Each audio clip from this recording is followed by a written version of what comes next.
David, time.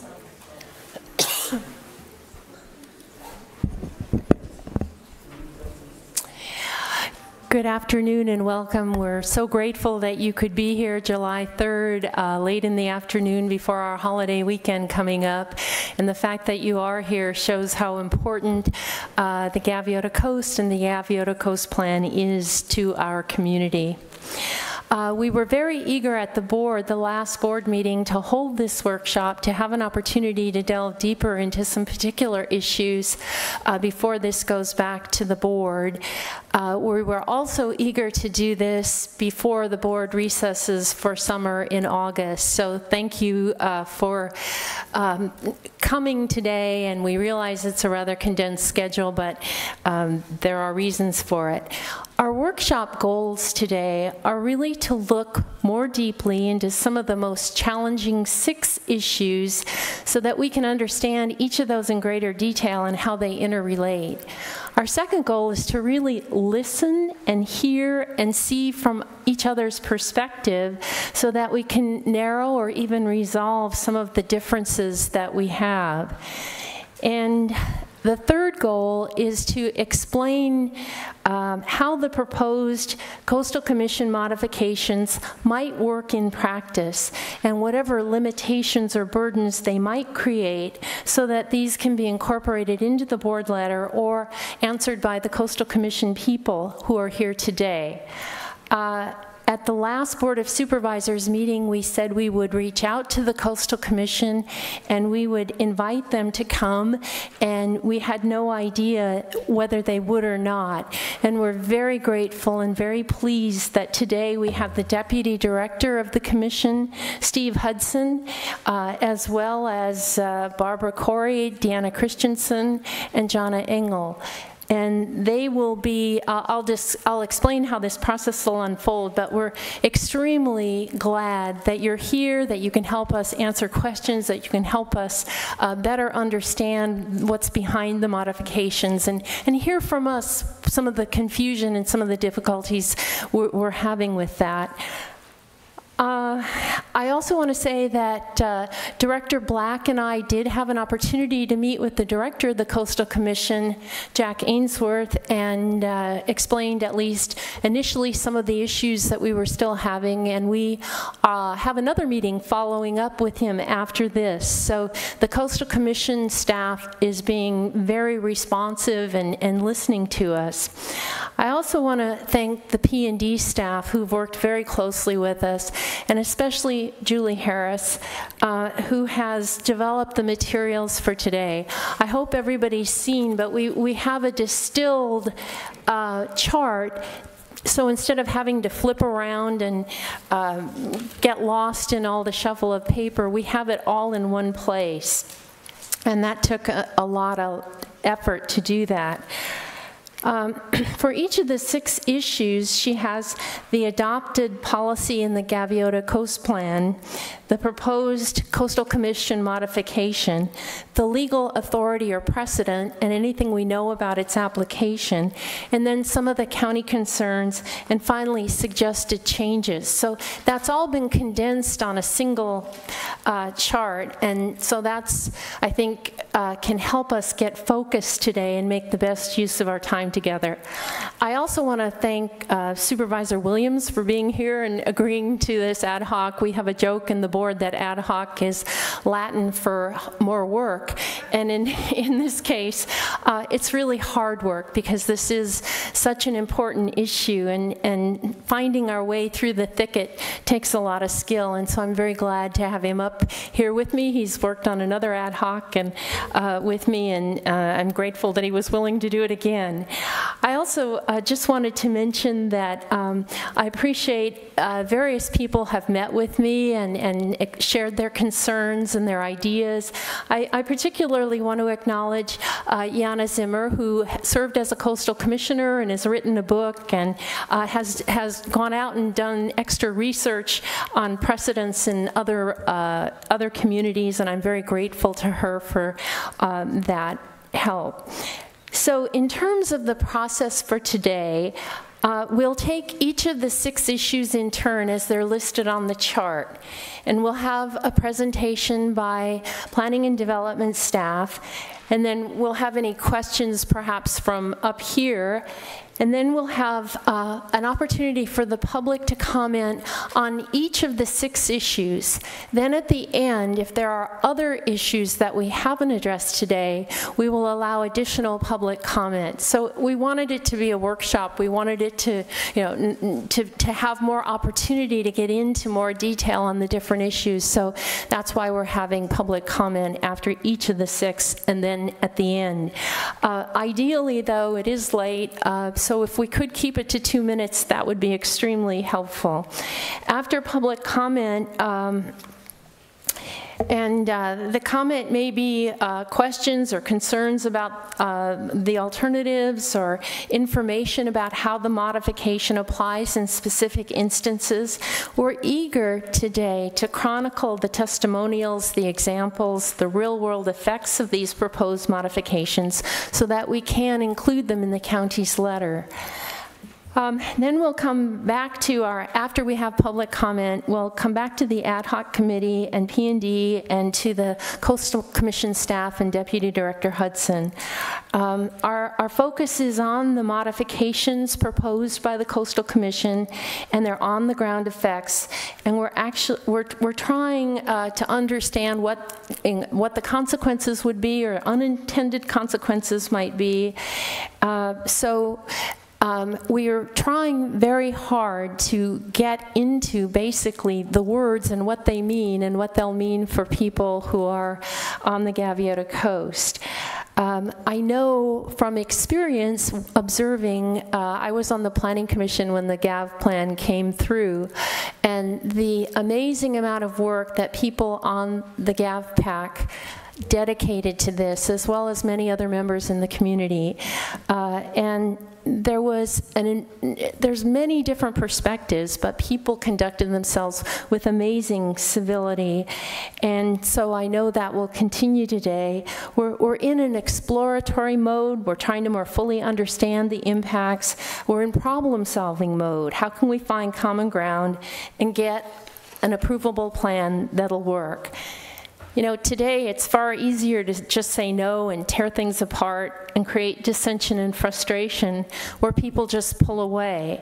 But that isn't how we do things, and that isn't the model that the Gav PAC set up. So we go the extra mile to figure out how to fix it, how to make it better, how to really listen and answer questions and concerns with ways forward. So we're here to narrow, not exacerbate differences.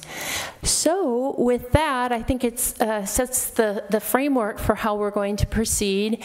And so I'll turn it over to Director Black, and you can get us launched. Thank you, Madam Chair. So most people in the room, I think, know me. I'm Diane Black. I'm the Director of Planning and Development, but you may not know everybody who's on this team.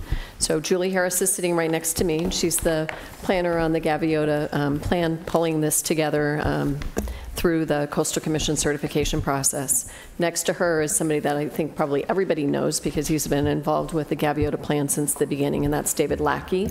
He's the supervising planner over this. And then Dan Clement is sitting right behind us, and he's the Deputy Director of Long Range Planning.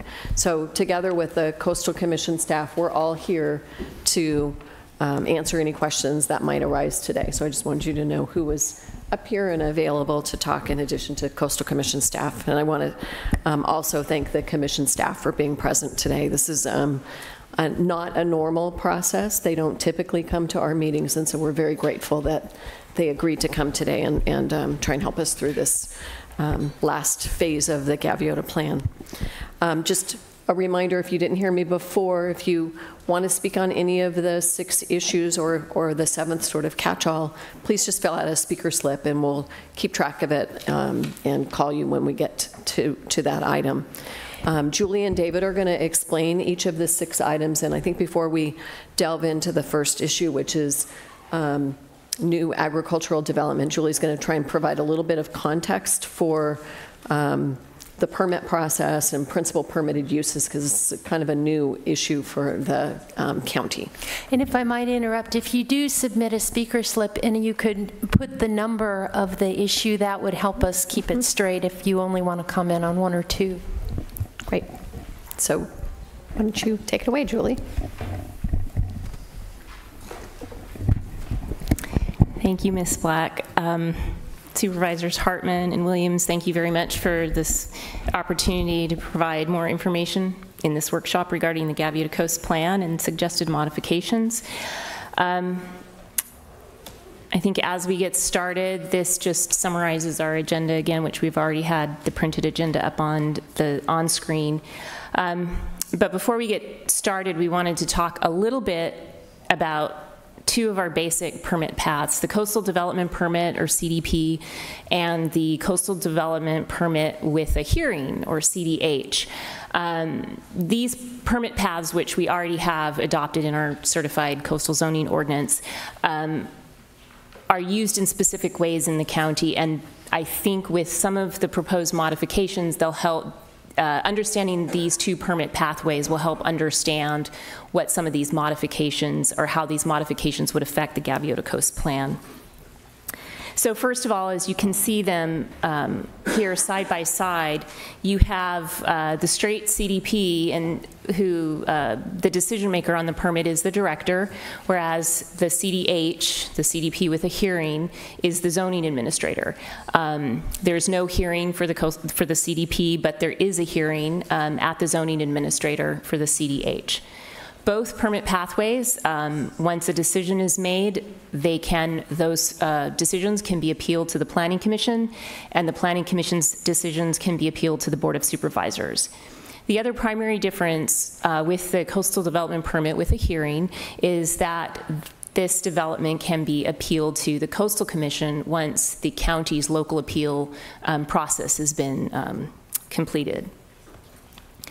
So how that basically affects development is understanding how we use them today. So today, the Coastal Development Permit, the straight CDP, is what we use for our basic permitted uses. So for example, a residence is permitted with a CDP.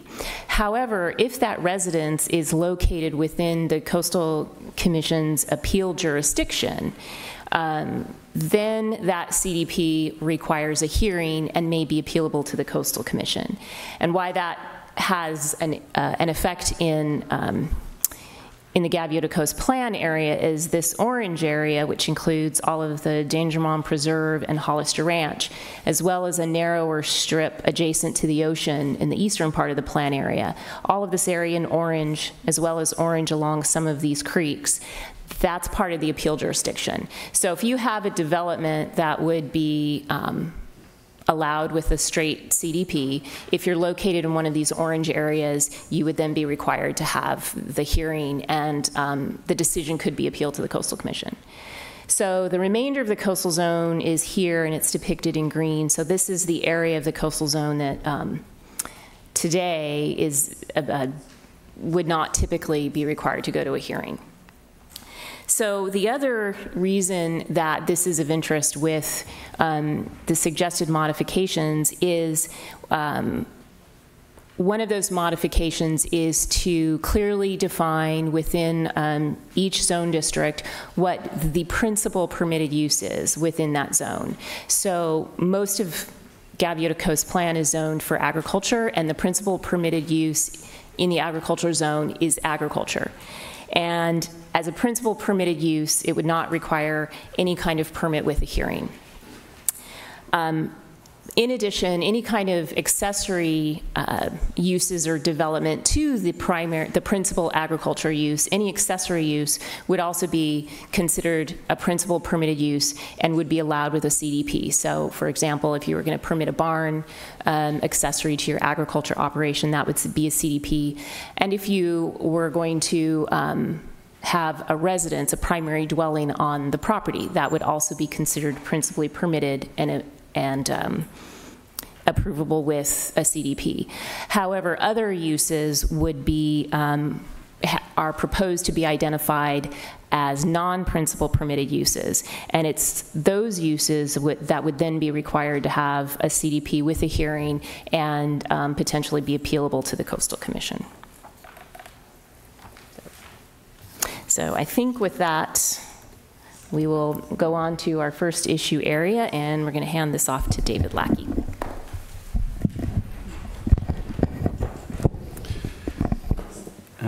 Thank you, Julie, and Supervisors Williams and Hartman. Thank you for the opportunity for staff to provide the information, and certainly we're welcoming the questions and comments and input from the community on this important issue. So the first topic area that we want to cover is new agricultural development. So in your agenda, that's 2A. And briefly, just for each of these items, staff is going to go over some of the issues. Much of that information is in the matrix in much more detail, and then really provide the opportunity to ask any questions and then get input from the public. So the first suggested modification is in regards to Article 2 permit requirements for certain agricultural development. The county's certified coastal zoning ordinance currently identifies agriculture, including grazing and cultivation, as a permitted use, and does not provide for, it does not provide for an exemption from a coastal development permit.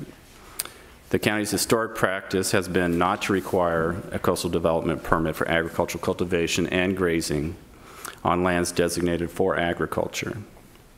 So as part of the Coastal Commission staff's review, the suggested modification to Article 2 is that new agricultural cultivation or grazing require the issuance of a coastal development permit. However, included in the modifications is a permit exemption that will allow for cultivation or grazing within an area that has been historically cultivated or grazed within a previous 10-year period. Part of the legal authority and precedent for the modification and the Coastal Commission's perspective is that the Coastal Commission relies on, in part, the definition of development with respect to agriculture. It also includes the pertinent part that its development includes a change in the density or intensity of use. Additional perspective on the issue comes from past findings that the Coastal Commission has made regarding the issue, where they've stated that a CDP is expressly required for agricultural development if it involves the removal of major vegetation to begin or expand agricultural croplands into areas not previously farmed. So in terms of the context for the modification, it's both from past findings from Coastal Commission and also Coastal Act references themselves and definitions. From the county's perspective on looking at the suggested modification, that the modification addresses agriculture as an activity to be permitted when staff believes that agriculture should also be considered as a coastal resource, since agriculture is included in Chapter 3 Coastal Resource Policies within the Coastal Act, and also since the Coastal Commission recognizes that agriculture is a coastal resource. Tying on to what Julie was showing with the map in terms of 92% of the coastal zone plan area being within the appeals jurisdiction, this would result in that requiring permits for agriculture within a predominant portion of the coastal zone on land zoned for agriculture. Within the appeals jurisdiction, development that would otherwise be allowed with a CDP must be approved through a hearing process and potentially appealable to the Coastal Commission. While the Coastal Commission staff suggested exemption is limited to agriculture where there's a demonstration that it's been cultivated or grazed during the previous 10 years, the exemption does not provide any criteria that could allow or support minor expansions of agriculture or adjustments to agricultural practices that might support the ongoing use of agricultural lands and maintaining those in agriculture. So in the far right column of the matrix, we've included some alternatives, suggestions or approaches to the modifications. Some of these were presented to the Board of Supervisors at the first discussion of the suggested mods on May 15th, and you'll see those show up, and staff has added additional potential alternatives for consideration. So the first one that you see is one that we presented prior to the board, and this was considering modifications that would allow or exempt new grazing and cultivation with additional criteria, and these included located on slopes less than 30%, not involving substantial amount of cut and fill, avoiding ESH and streams and creeks. So these criteria were previously discussed and actually approved by the Coastal Commission as part of the county's submittal of the Land Use Development Code modification several years ago in 2011. While that entire package wasn't adopted by the Board of Supervisors, it was a perspective to look at how to permit new agriculture with some criteria. We've discussed this with Coastal Commission staff, and in terms of the point in time, that would not be a recommendation that Coastal Commission staff would support today, that it would not provide enough assurance and information to assure that sensitive resources in ESHA would be protected or avoided through those criteria. So that's one of the approaches that at least staff has suggested as a possible modification to the suggested mod. The second is consideration of developing a de minimis waiver process, and this would be similar to a process that was recently approved by your board for the Montecito debris flow area for the like consideration. The process would require notification to the Coastal Commission Executive Director on the intent to waive a proposed development, in this case, if it would be for agricultural development permit. That process would be focused on certain agricultural activities and uses. One potential drawback of this approach is that it's unclear whether or not the Coastal Commission could grant this waiver process to the county within the appeals jurisdiction. And since 92% of the coastal zone area is in the appeals jurisdiction for agriculture, that's one of the concerns that we would need to further research, but maybe a potential limitation. So with that, that's just a very quick overview of the modification itself, some of the concerns, and some possible suggested alternatives and approaches. Would like to then turn it back to the Ad Hoc Committee and ask any questions of staff or the Coastal Commission prior to then opening it up for public comment specific to this issue. Do you have any questions? Well, maybe I'd like to hear from the Commission staff on this issue. I mean, if the criteria for exempting new grazing and cultivation was advisable in 2010, that it's not like that was ancient days ago. I mean, why was it good criteria in 2010 and not good criteria now? What do you know now that you didn't know back then? Okay, thank you, Supervisor Williams. I'll just start by just introducing myself again for the crowd. I'm Steve Hudson. I'm the District Director for the California Coastal Commission. And just like to thank you as well for the opportunity to be here today to respond to these questions and offer these sorts of clarifications. So in regard to this issue, we have worked closely with your staff and with the goal of trying to winnow any of these remaining issues and disagreements down to just the final few, and we think we've done that. This was one of them. When we had worked with the county staff in 2010 on the Land Use Development Code, on the LUDC, this was these exemption provisions that we had laid out. It was part of this compromise. However, when we go back and look at this again, we have to look at the Coastal Act in the context. And the Coastal Act, and our attorneys have been very clear with us that the Coastal Act does not contain any provisions that allow us to expand the exemption provisions of the Coastal Act through an LCP. So we don't have that legal ability. In this case, the sorts of exemptions that could be allowed in this case for the expansion of agriculture or new agriculture is not an exemption that's allowed for by the Coastal Act. So our attorneys have told us that we simply erred that we went too far, maybe in our zealousness to try to reach compromise with the county and to try to craft a deal that we thought would work. But we just went too far on this one, and it wasn't legally supportable. So in hindsight, we don't believe that there's any legal avenue that we can use today to make findings to support that recommendation that we believe would expand the exemption provisions of the Coastal Act. And so that would lead me to believe that you would like option 2 even less. So I can speak to option 2. I wouldn't say that it has any degree of whether or not it's more liked or not.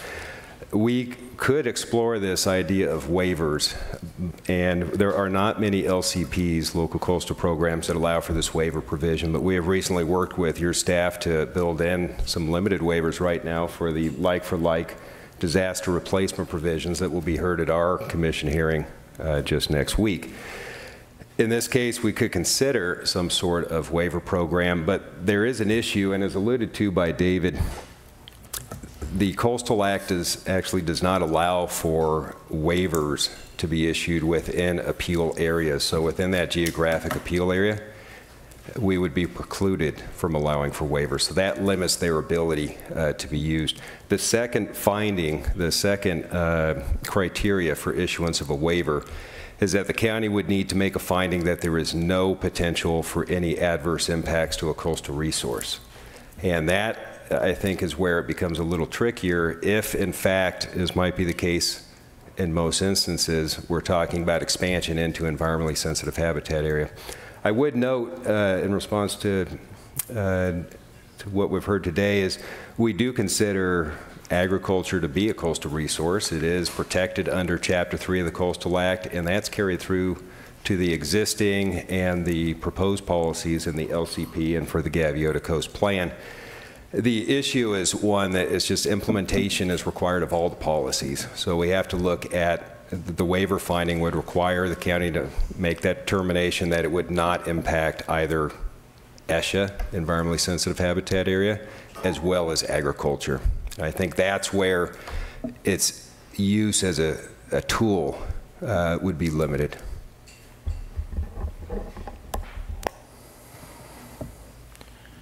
Okay. I had a question about the historic exemption, 10 years or less, and you don't have to come in for the permit. It's been said that that penalizes people for resting the land. I mean, sometimes people rest land for far longer than 10 years, and so it's why that amount, and is that a perverse effect possibly of that historic exemption when it's so limited? I think that 10 years, there's certain, when we don't have something that's actually in the Coastal Act that would prevent us from making some sort of compromise, our staff is willing to explore some of these details. If there's not a magic number that we used in coming up with this 10 years, I think we had reached out to the county staff and tried to come up with what we thought was a reasonable amount. If there is a different period of time that the county believes makes more sense, it shouldn't be such a long period of time that you would consider a use to no longer be an ongoing or continuous use. That was the intent, was to try to capture that thought. But if there was a different period of time, that's something that we could continue working with your staff and see if we could come up with something that works as a compromise. Okay. Supervisor Williams? So what I'm hearing is that even if we had a waiver process that was constrained to non-ESH, you would not support that within the appeals jurisdiction. Well, unfortunately, we're precluded under the law, under the Coastal Act, from allowing for a waiver within an appeals jurisdiction. It's unfortunately expressly precluded under the Coastal Act. The only other option that we would have is, and we've discussed this with the county, it has other issues and is somewhat similar to sort of a cross between an exemption and a permit, is a categorical exclusion, and that's something akin in terms of how you would go about approving one to a local coastal program. But once it's authorized, then it creates a process where the county can make a determination for certain classes or types of development that they meet the criteria of a categorical exclusion. And then that would provide perhaps an expedited manner for processing these types of development activities. So you're naming a third possible route, which would be a categorical exclusion for either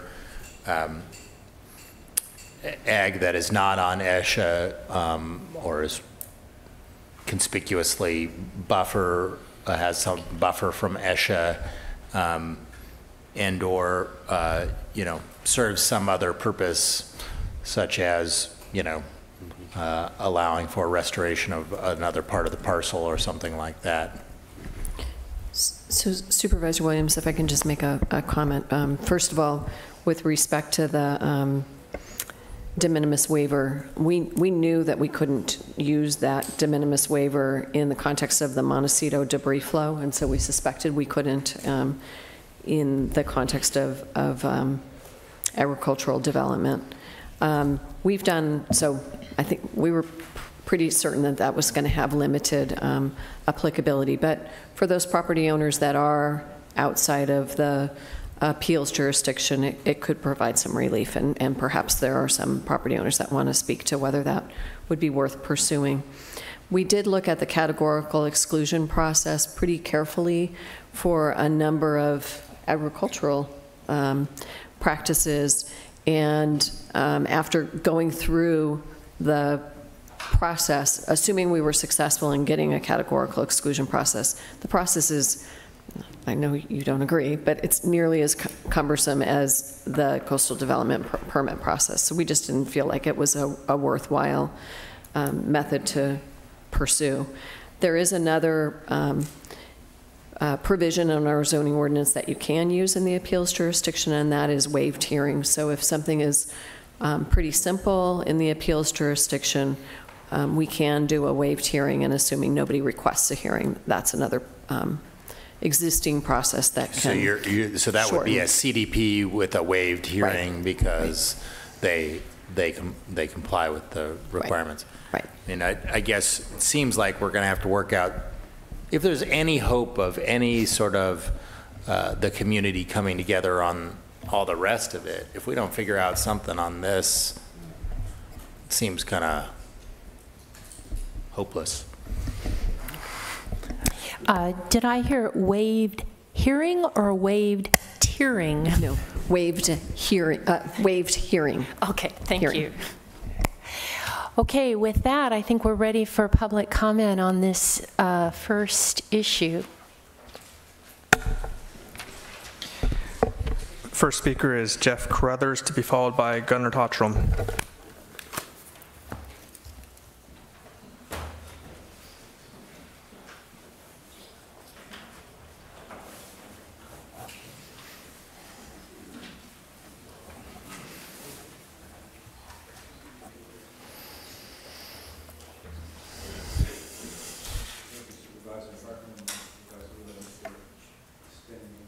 Could you, we're not hearing you, or my hearing's going, so thank you.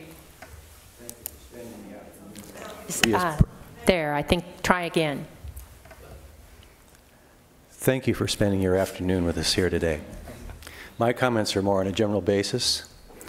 Several years ago, the county supervisors formed a citizens group to determine how they saw the future of Toro Canyon. Many, many meetings involving concerns from many sides of the issues were conducted. Finally, a plan was provided that involved compromises on all sides that no one was particularly happy with, but with which all could live. The cooperative and negotiated plan was submitted to the Coastal Commission for certification. The Commission was pleased to receive the plan. However, the staff recommended denial unless 132 pages of their suggested modifications were adopted. Those county residents who spent hundreds of hours in negotiations felt they had their legs knocked out from under them. Most wondered why they'd spent so much time to have their work essentially negated by unelected individuals located hundreds of miles from the area under consideration. Here we are again with Supervisor Farr's rigorous GAVPAC. Same county, similar lengthy and complex processes, same examples of self-sacrifice, same result of local compromise, and once again, a negation of our local efforts, regardless of the expenditure of time and energy involved. How much longer is our county going to put up with this sort of belligerence? How many citizens will ever make the commitment to unselfishly offer their time and expertise when they're treated in this way, by this arrogant, self-interested government workers that have no direct stake in the outcome? We are encouraged to vote at every election. It is no wonder the turnout is so low when the citizenry is so often ignored so blatantly. This continual reinterpretation of the Coastal Act by distant staff has to stop sometime. Please, please listen to the suggestions of your community and represent us, not the overreach of the Coastal Commission. Thank you very much. Thank you. We will have general public comment at the end, so if people could focus their comment on agricultural development, the first issue that we're addressing, that would help us move along in a more expeditious way. All right, Chair Williams, Supervisor Hartman, thank you for letting us speak. I'm going to be very specific, and I expect to be up here many times again on other issues, so this is specific to this topic. One thing that I requested, and it wasn't provided, but I think it would be very helpful to the general public, is to understand the difference in cost between a CDP and a CDH. A coastal development with a hearing is a much different beast than a CDP. And during the GAVPAC, we requested this of staff, and we actually got the numbers. And I looked for them, but I was swimming in a sea of, all the material of 6 years of my life, so I couldn't find it. But it is a substantial difference. So people need to understand when that little check goes from this box to this box, it's extremely affecting of us. So that's first point. Second point is that cultivated ag and grazing, super black and white, right? Well, it's not so black and white anymore. And I want to give you an example. I'm deeply vested in the regenerative ag world. And it's been proven that you plant trees amongst pasture and you can increase your carbon sequestration rates by having perennials in grazing land. So we're mixing this stuff up. We're taking grazing land and we're planting trees. We're using the NRCS funding to plant pollinator hedgerow species that have natives in them, and we'll get to that later as we discuss the issue with natives. But my point is, it's not black and white, okay? We have grazing land and we're planting perennials, and all of a sudden am I doing cultivated ag? So you're trying to make this issue black and white, and the way it's going, it's not. My other comment, and Supervisor Hartman hit the nail on the head, Coastal Commission seems to always say, here is the legal, here it is, I can show you right here. And my question was, where did they pull this 10 years out of? And thank you for being honest, saying, yeah, we pulled it out of the air. So my request is that we get rid of that 10-year. If we want to say historic, then let's do that, and let's put the onerous on the landowner to prove that that was historically done. But saying 10 years is ridiculous. We've had our ranch 151 years this year, and I know parts that my grandfather cultivated, and I plan to cultivate it, but it's been over 10 years. So let's get rid of that, and I'll talk to you real soon. Okay. If people can keep their comments to 2 minutes, that would be great, but at least for this first issue, I'll be a little flexible. It's a workshop. Next speaker will be Andy Mills, to be followed by Diane Vanderhave.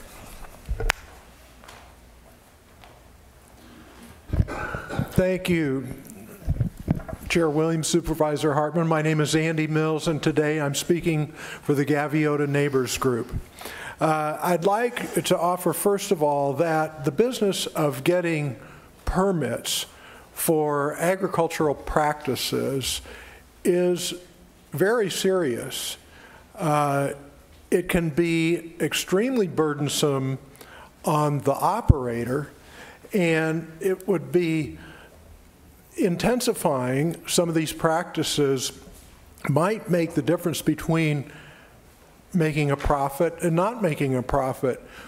But when you consider the cost of obtaining these permits, both in terms of the human resources and the financial resources, it may be impossible to justify that practice and the increase in productivity that you would be getting.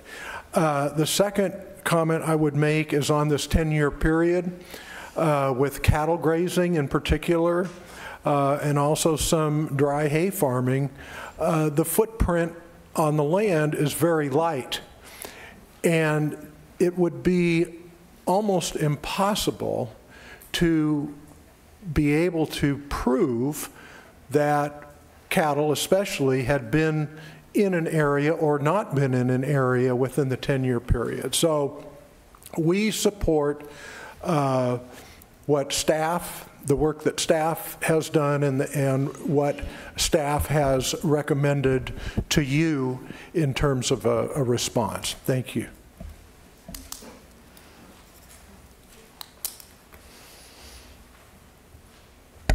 Next speaker is Diane Vanderhave, to be followed by Linda Kropp. Hello, my name is Diane Vanderhave, and I had a lot to say, but it's already been said, so I'm not going to beat that to death. But what I would like to say instead is that we really look at the work that the GAVPAC has done. I was on it for 5 years, meaning on it at every meeting, at every committee meeting, at every workshop, and it was for years. And there are hundreds of hours that our neighbors, people who own this land, Gunner's family forever, I've been on my land for 40 years, and it's agriculture. And I believe that the Coastal Commission doesn't really know about agriculture and doesn't really know about our area. And I'm concerned with that. And I'm concerned that we need more time. We still need more time. This is huge. And that I believe that we should follow our own county and not, I'm a little nervous. So anyway, that's about it. I'll probably speak on something else as soon as I calm down. Good. Thank you. Thanks. Thank you and good afternoon. First of all, thank you so much for having this workshop. I think it's really important, and I appreciate all the work that both county and commission staffs have done to provide very helpful materials, and thank you to the two of you for hosting. So I'm Linda Kropp, Chief Counsel of the Environmental Defense Center. One of our staff members served on the GAVPAC. Christina McGinnis and other staff attended all the meetings and commented on every draft and went through the Planning Commission and Board process, so we're very familiar with these issues.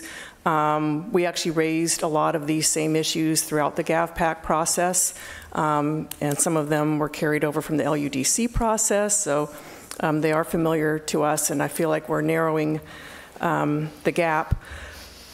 So I wanted to point out that the Coastal Commission staff recommendations are that historic ag would be exempt, so no permit would be required. For new agriculture, according to the chart, it says even if a CDP is required, it's not appealable and there is no hearing. So I want to make sure everyone is clear on what the Coastal Commission staff recommendation is. I think where the confusion arises is that there's this map out there now that shows an appeal zone, but it's not clear why that area is included. The Coastal Act has very clear set of factors that make a permit appealable or not. So I don't know how you can just say, you know, this whole area is in the appeal zone. Well, it depends on what the use is. So if it's going to be ag, and it's historic ag, even within the appeal zone, it's going to be exempt. And they can correct me if I'm wrong. And if it's an ag use that's new and requires a permit, according to this chart, it looks like it's not appealable. So if you are planning on doing something else that is appealable, that might be an issue. But the ag in and of itself doesn't seem to be the issue. So we'd like some clarification on that. Thank you. Would you mind if I clarified that now? Yeah, of course. Yeah, jump right in. I think that makes it more workshop-y. And I think we agree, Coastal Commission staff and us, that if you're located in the appeals jurisdiction, whether you're a principal permitted use or just a permitted use, your use is appealable. Your permit is appealable. So, a permit for agricultural expansion in the geographic appeals area would be appealable to the Coastal Commission. Yes.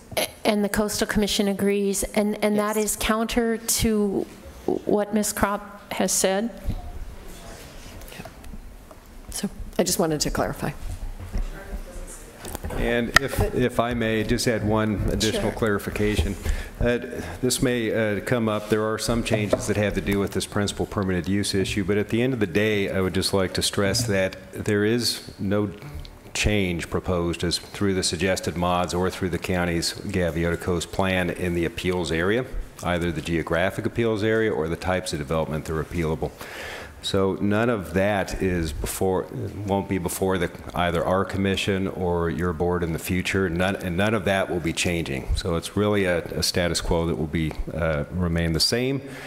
And also what won't change is the types of development that is appealable in terms of what was exempt versus what requires a coastal permit. We heard a little bit earlier today that there were certain types of development that a permit may not have been required for in the past, but the requirement under the law, under the Coastal Act and under the county's LCP, and we are in agreement with county staff that this is the case. It has always been that a coastal development permit is required for these activities, regardless that in the past it may not have always been required. So that is not changing either. What we are doing is simply clarifying what is already the requirement today. And if I could go back to Ms. Harris, do we have it wrong then on our chart, page 1, on the Coastal Commission staff suggested modifications? Supervisor Hartman, the chart is not in error. The chart is just not explaining everything. It's stating exactly what the basic permit requirement is based on the Coastal Commission's suggested modifications. However, as I introduced the concept at the beginning of the meeting, when you have something that would typically just require a straight CDP, if it's in the appeals jurisdiction, it requires a hearing and is appealable. Thank you. Next speaker will be Jana Zimmer, to be followed by Monty Ward. Good afternoon, Chair Hartman and Supervisor Chair Williams. My name is Jana Zimmer. I'm here today as, I guess, a friend of the board, a friend of the public. I was on the Coastal Commission for 4 years, waiting and hoping for the Gaviota plan to appear before us so I could have a role in getting that certified, and that didn't happen. So I've been asked to try and give some context and perhaps make some suggestions. I think on this ag permit issue, we really need to come to grips with it, and by we I mean the Coastal Commission, the Commission staff, as well as the affected landowners and those that have concerns with what is going on those properties. I was very disappointed. I was just looking at my cell phone, and I actually still have the correspondence that I had with Peter Douglas in early 2011 as the LUDC was coming crashing down, and I was trying to make suggestions then. And I was very supportive of the modifications that at that time had been agreed to and that are listed on your chart. Very frustrated to learn just yesterday that now the Commission legal staff is saying that that's not a feasible legal avenue for you. But I think it is now incumbent, just as I think that the ag community needs to understand and accept that this issue of whether a permit is required or not, whether it was resolved in Santa Barbara County or not, has been consistent on the state level in terms of the commission taking the position that it is required since 1981. At the same time, I think it is now incumbent on the commission staff to really work to find a procedural solution. And I know they're willing to do that, but I think they need to have an outcome. I have one additional idea to throw into the mix here. Just in May, the commission voted to oppose a bill that I assume was proposed by the Farm Bureau. I think it was AB 2754, that would have created a general exemption for agricultural practices. The commission's legislative analysts recommended that the commission oppose that bill, and the reasons that were given were that this is really an issue for local consideration, for incorporation in local coastal plans, because circumstances are different in each area. The report listed categorical exclusions and waivers and all sorts of purported opportunities to have that happen on a local basis. And now it seems we're hearing that none of these systems are really going to work. So I would suggest that perhaps we approach our legislators, Assemblymember Limon and Hannah Beth Jackson, to ask whether they can introduce a very limited legislative fix to this problem that may be directed specifically at agriculture to allow for waivers to occur. Other than that, I think we're going to be stuck in the same impasse, and I would hate to see this plan fail for the same reason that the LUDC failed. So thank you very much.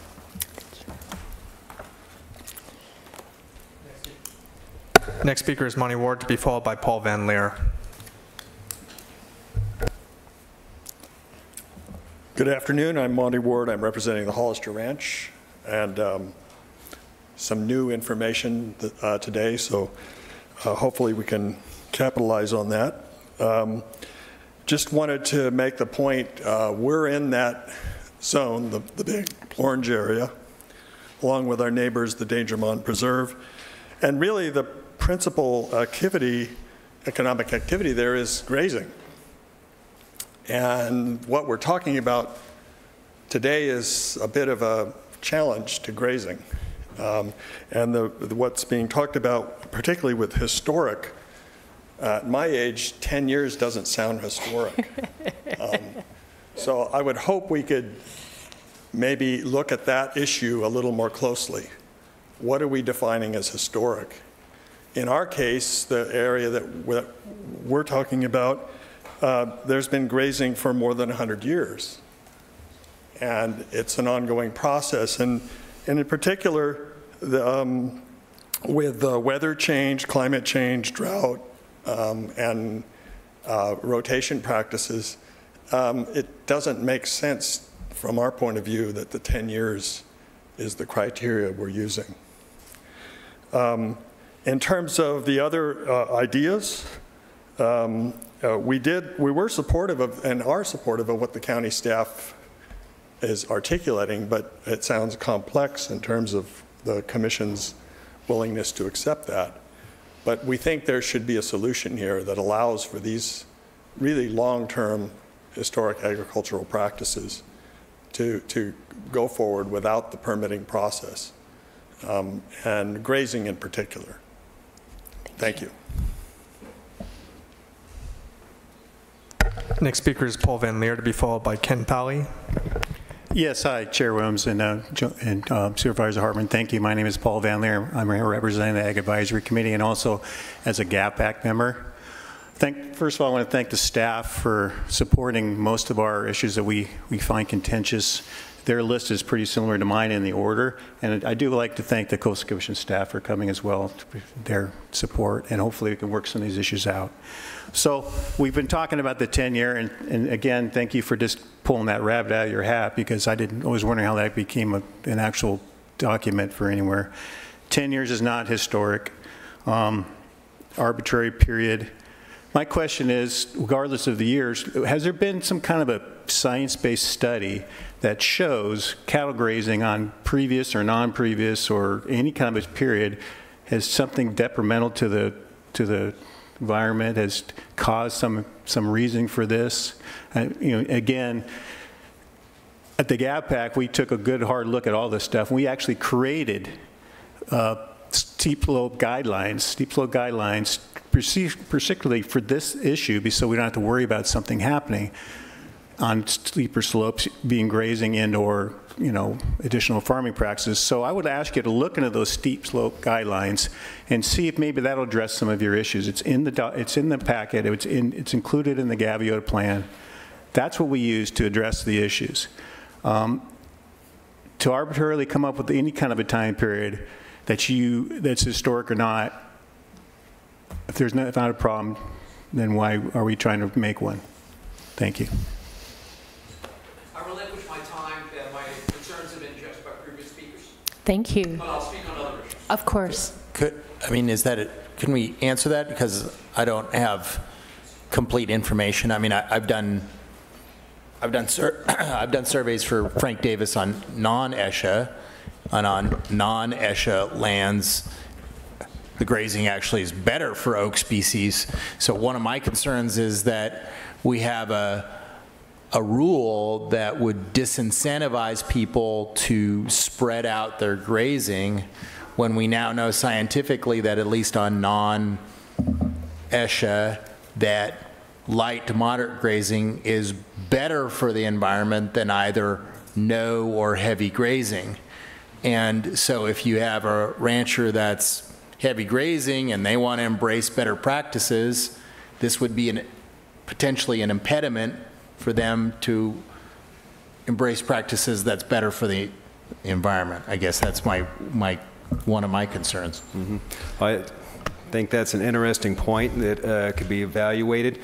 I just want to clarify that we keep these two terms straight. So the point of putting a time limit or duration on here was not to try to define historic use or to define best agricultural practices. If there's a better practice for letting land lie fallow for a certain period of time before it's reused again for the same purpose, that could be factored into some sort of different system or a different number. Now, the criteria that we were working with county staff to try to achieve here was not to simply look at the historic use, it's to look at what is an ongoing operation and when do you determine that an ongoing operation has ceased to be an ongoing operation. So there's got to be some sort of cutoff period. We know that if you continue to use an agricultural area over some period of time within the past 10 or 20 years, there could be some period in there that could be justified. But if it hasn't been used for 100 years, as someone had said, and that land then returns to a state of environmentally sensitive habitat and it's no longer used for agriculture, at what point do you make that determination that it is not considered ongoing agriculture? And that's really the question that we were trying to get at. If there is this different period of time that would allow for management of land, standard practices to say rotate areas used for agriculture, I think that's a valid point that we'd be happy to look at with your staff. Yeah, just ask you to look at that, because I haven't heard anybody argue today for grazing without a permit on ESHA, right? We're talking about what do we do when we're on non-ESH, I guess it's now in vogue to drop the A, on non-ESH land. And that's what I kind of think that we ought to get our heads around, because it would help unlock, I think, help unlock the possibility of compromise and the community drawing together on some of the future issues that we're going to talk about. After Mr. Poway, the next speaker would be Anna Citron.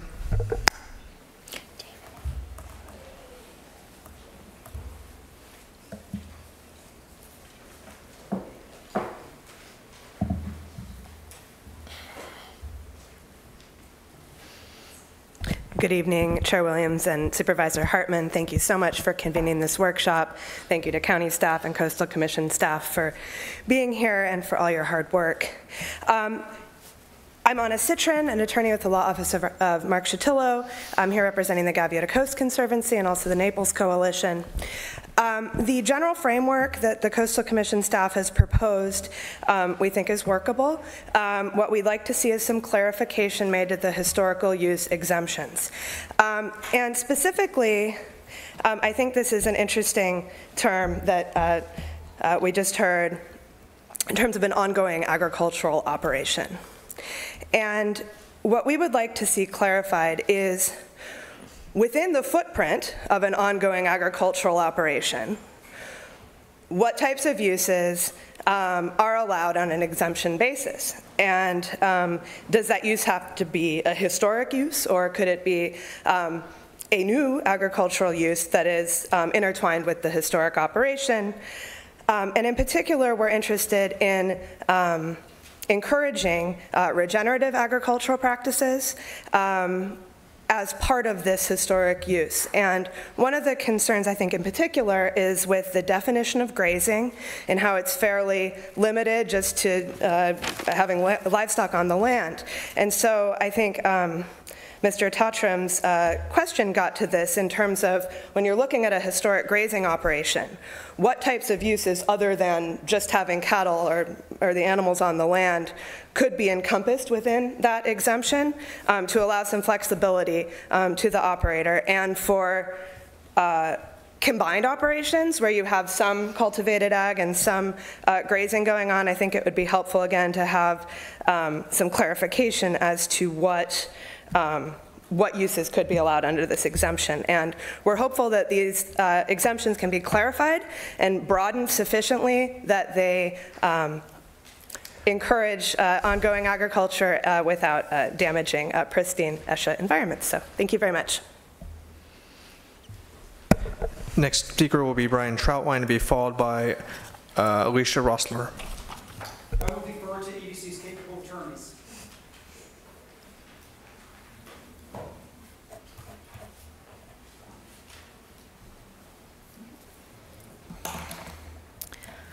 Good afternoon, Chair Williams and Supervisor Hartman. Thank you again for holding this today. We think it's vital and for everyone to exchange information and to have the Coastal Commission here as well. Already your clarifications have been very helpful. I'll stick to the point. A lot of speakers have gone before me. We definitely concur with the legal analysis by the Coastal Commission. As Ms. Kropp mentioned earlier, EDC has been participating in this process for a long time. Several of our letters have come to the same conclusion before, that many of these provisions regarding an exemption for ag development, new and increased ag development, is inconsistent with the Coastal Act. So it's nice to have that expressed, I think, to actually create some limits and understanding with the public. In regards to seeking clarification on some of the issues, one of the things that we would like some clarification on is that the historical use and the fact that the historic ag would be exempt. One of the things I couldn't find while looking through the plan, and this is a question perhaps to P&D, is how many acres of historical ag is actually in the plan area? There's been a lot of discussion. I found that 77% approximately was zoned for ag in the plan area, but in terms of, ag's been going on for a long time in the plan area, I think it's important to understand, and I don't know if you guys have that now, but to actually know what we're talking about in terms of how this would apply to the land. If much of the area is already in historic ag for the last 10 years, then much of that area is going to be exempt from the appeals and hearing process that the public is very concerned about. And I think having that other number out there that 90% of the plan is appealable and requiring a hearing just needs to be balanced with the understanding that if it's exempt, you are exempt from that appeal and hearing. And so understanding how many acres of historical ag is in the plan area, I think would be really useful for the public to understand. Thank you. Next speaker is Kathy Carlson, to be followed by Richard Halsey.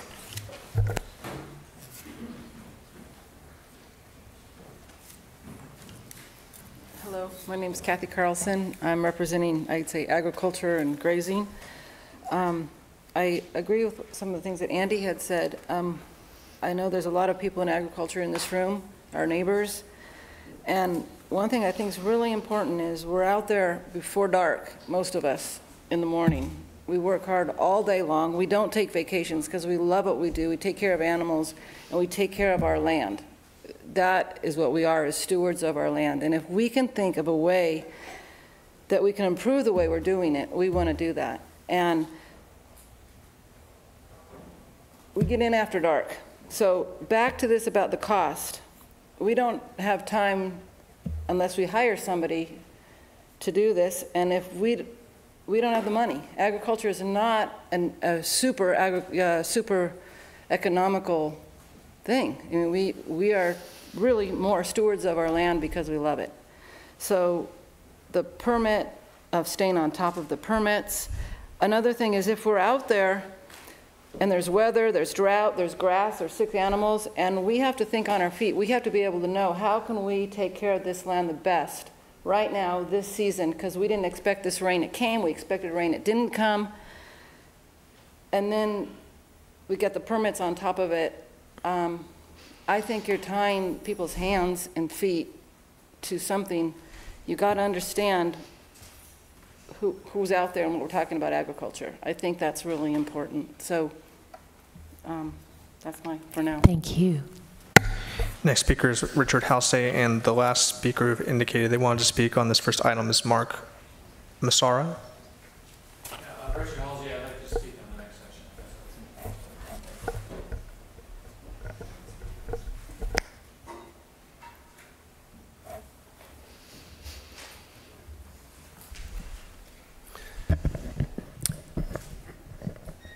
Honorable Supervisors, Mark Massara. I have the privilege of representing the Nature Conservancy and the Dangerman Preserve.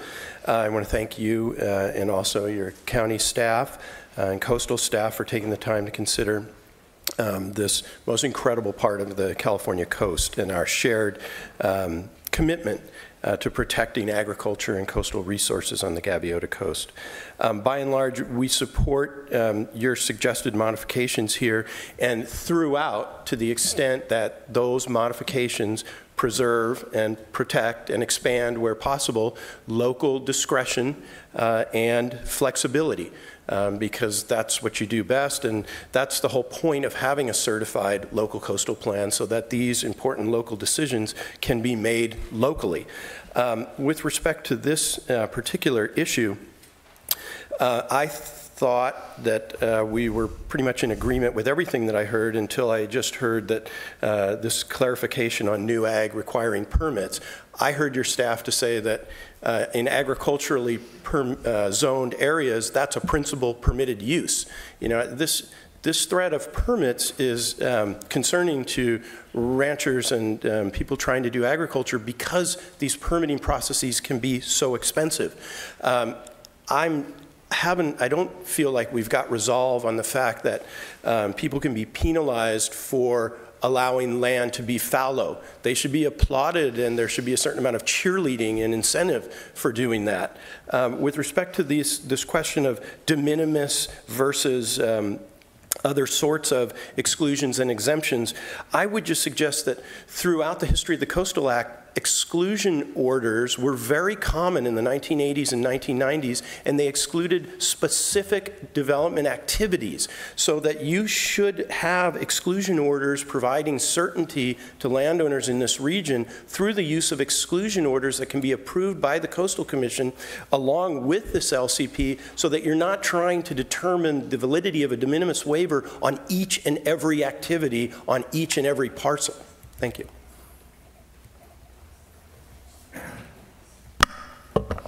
Could we get a little of a response to that? I mean, you know, this is the thing that really has me scratching my head. I mean, these guys want to shift grazing so they can do restoration projects, right? Don't we want restoration projects? Isn't that the goal, an ecological goal that we're trying to reach for? Isn't this really dysfunctional if we've now put an impediment to them in place to do restoration projects? Because restoration projects would mean shifting grazing to non-ESHA that they were grazing maybe, say, 15 years ago instead of 10 years ago. I mean, are we kind of frustrating our own goals? Sure. Perhaps you can clarify what restoration activities we're concerned about, because if it is simple restoration, such as on the Dangermond Preserve, that would always be allowed, even in side areas that haven't been farmed or they're not in agricultural production, because that's an allowable use within all environmentally sensitive habitat areas. If it is these areas where it's agriculture and it's the... I think I can be specific. They're talking about areas that have been heavily, because they were grazed too heavily in the past, need restoration. That means shifting the cows to some other spot, sure. But now you can't shift the cows to some other spot without an expensive permit process. I think that's... Sure, and perhaps there is some clarity that needs to be added to what requires a permit. So where existing agricultural activities are occurring, a permit would never be required. That is your existing agricultural uses. If you're shifting cattle from one grazed area to another, that doesn't trigger any sort of permit requirement. That's your existing operations. Now, there's been some discussion today of what we've already talked about in terms of how do you establish what is the ongoing use, and that was where that 10 years criteria came in, which I think was simply, that was what our combined staffs had come up with to try to measure ongoing agriculture. Now, perhaps the solution, because the intent of that is not to, as Mr. Massara had said, create a disincentive to good agricultural practices. And if you're allowing this land to remain fallow, or if standard agricultural practices require a longer period of time where you wouldn't use that land, we're open to exploring expanding that period out. The criteria that we're trying to develop, or what we're trying to achieve, is just defining what is your existing use. So how do you measure what is your existing agricultural areas? And the reason it's important to do that is because then you are allowed to maintain those areas in perpetuity, and no permits are required for the continuation of farming, grazing, or other agricultural activities in those areas. And if I might follow up, what is the problem we're trying to solve? So I don't believe there is it's not a problem, but just trying to define what is existing agriculture. This lays out the criteria where the county staff could determine what is and is not exempt, and when a coastal development permit would be triggered. And what it really is about is how do you measure when an agricultural operation would be considered new development or might be expanding into areas that have not previously been farmed or grazed. If they have been previously farmed or grazed, then that would be an exempt activity that does not trigger a coastal permit. I think the only part that needs the reason this needs clarification, though, is if you had a ranching operation that may have existed, say, 100 years in the past, and then that land has reestablished as habitat, should that be considered existing ongoing agriculture? And that's the question that we're bringing to you all and to our commission, and I think that's the problem that we're trying to solve. I think what I'm really trying to get my head around is the question that Joan just asked, is if we could somehow in all this work out good protections for ESHAs, what's the purpose of making people go through permit process to do something that is in the Coastal Act as something that's good, which is agriculture? So, and I just, you know, one of the things that sometimes your staff teaches you good things, right?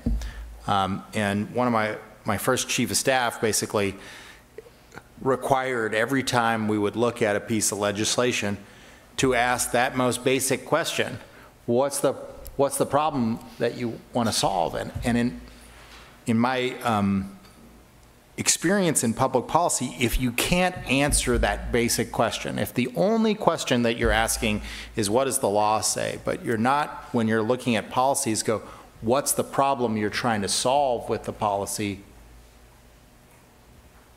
then you have a real problem, right?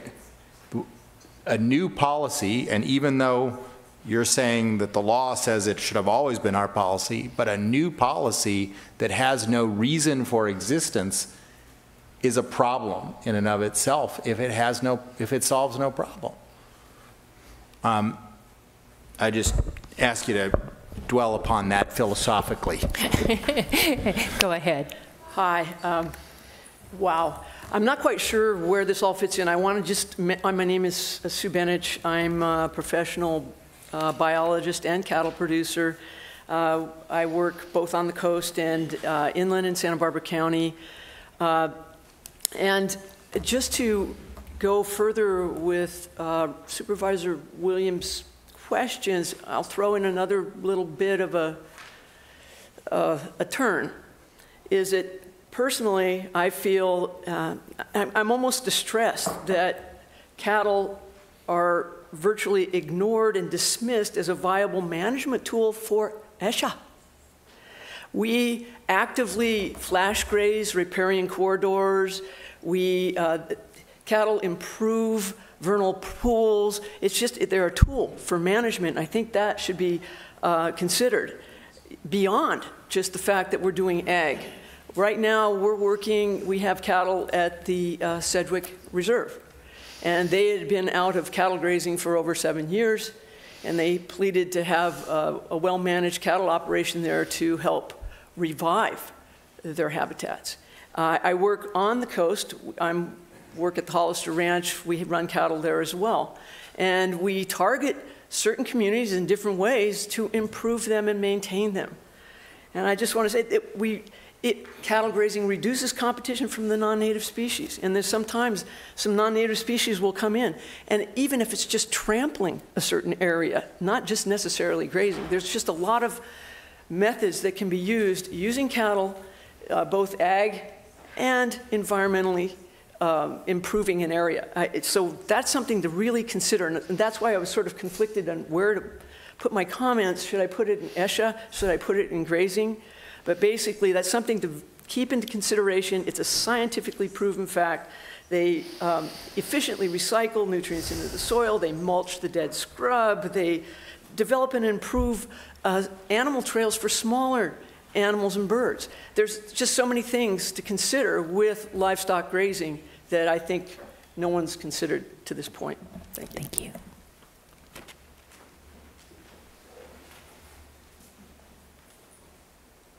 I believe that's our last speaker for the first item. Okay. So coming back to staff and to the Coastal Commission guests, any more comments or thoughts? We may not get all the answers today, but at least we're getting out many of the issues. And again, we're so grateful that you're here to listen to us. And we don't expect you to have all the answers today, but if there is more you'd like to say, we're happy to hear it. Madam Chair, I think we've been addressing kind of questions as they've been coming up, which hopefully has been working pretty well. But there was a question that was asked by Alicia about whether or not we've quantified the amount of agriculture in the coastal zone, and I don't think we have any maps or quantification of the amount. So just wanted to answer that question. And then I think Gunnar asked a question about the costs of CDP versus a coastal development permit with a hearing. And you might have gotten an answer before when you went through the GAVPAC process, but it really depends on what's being proposed. And I would say the biggest difference between a coastal development permit and a coastal development permit with a hearing is typically the level of attention on environmental review. So we do CDPs, and we tend to presume CDPs are exempt from CEQA, and we issue approve and issue a CDP. When we do a CDH, because we're going to a public hearing, we're preparing a staff report, we have to specifically find an exemption for that activity, or we do environmental review. And if we do environmental review on an activity, it can be pretty expensive. It can be, you know, $20,000 to prepare an ND and take it through the hearing process.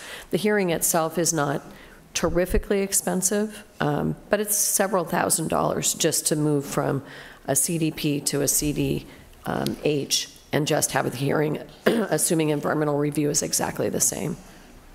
So that's about the best answer I can give. And then I think Steve may have something to add. Sure, and just like to add a closing comment, and I think I'm sensitive to your concerns, and at the heart of this matter, what I'm hearing is that there's concern about the requirement for a permit for new and expanded agriculture, and I get that. The requirement, though, it's not a new requirement. There is no change proposed in the LCP or in the suggested modifications that is requiring in any way any new provision that requires that. The requirement is in the Coastal Act, and it's in the current LCP, and has always been the practice. Now, it may not have always occurred, but that was an error if that hasn't been happening. The law requires it, and the rationale is that the Coastal Act, at its very heart, the definition of development specifically provides that agriculture, and what really is a concern is that the development, including removal of vegetation within environmentally sensitive habitat areas, constitutes development. And the reason why it matters is, of course, if you expand agriculture or add new agriculture in these areas, if it doesn't conflict with any other policy of the Coastal Act, it would be easily approved, but it would just be this discretionary decision by the county. What's at stake is where we're talking about areas where there's a conflict with expanding into environmentally sensitive habitat, and it could still, the county could still consider that, but there are multiple policies in the county's local coastal program and in the Coastal Act. Agriculture, of course, is one of the most important resources. It's protected under both of those laws.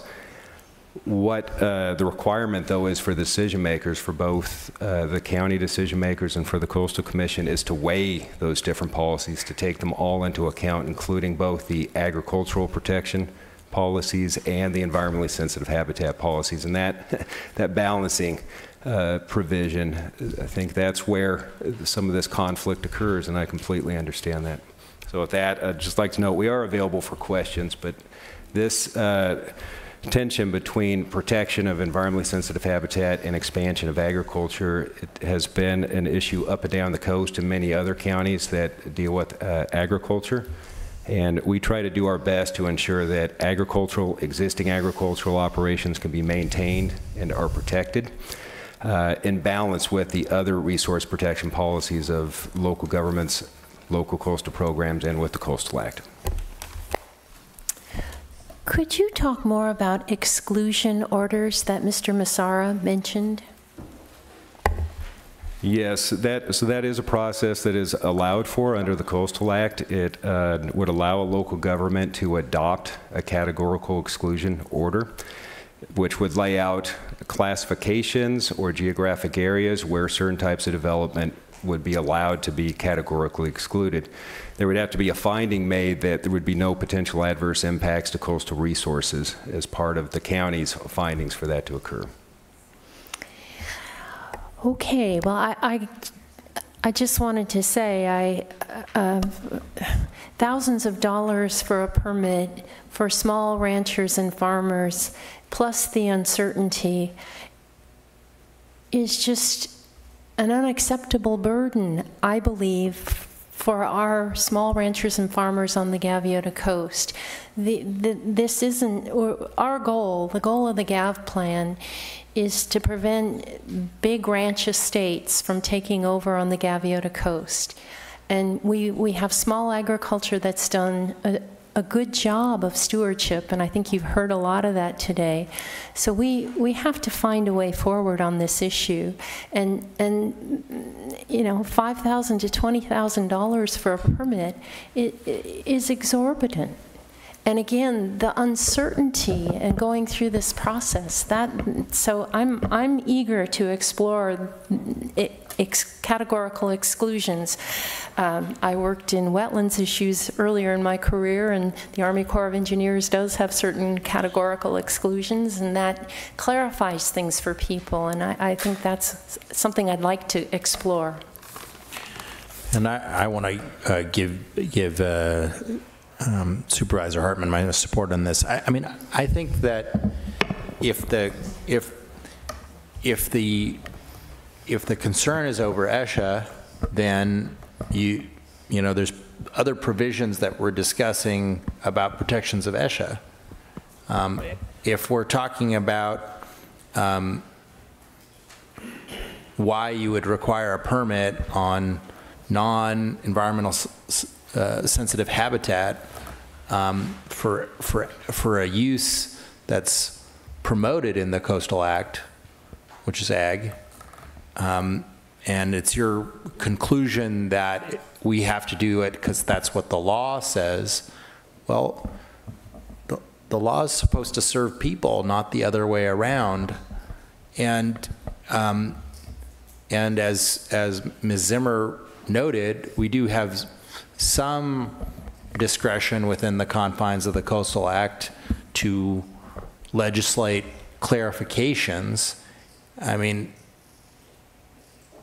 if you just feel that your hands are tied, but that the other protections are sufficient for ESHA, then why wouldn't we, if not advocate for, at least not stand in the way of a legislative fix for that kind of situation? And I know you're not their legislative advocate. And you can always decline to answer. Okay, one down. I don't want to disincentivize you coming back, but again, we are so appreciative that you're here, and we're trying to understand and work this out. So thanks for bearing with us. On to environmentally sensitive habitat.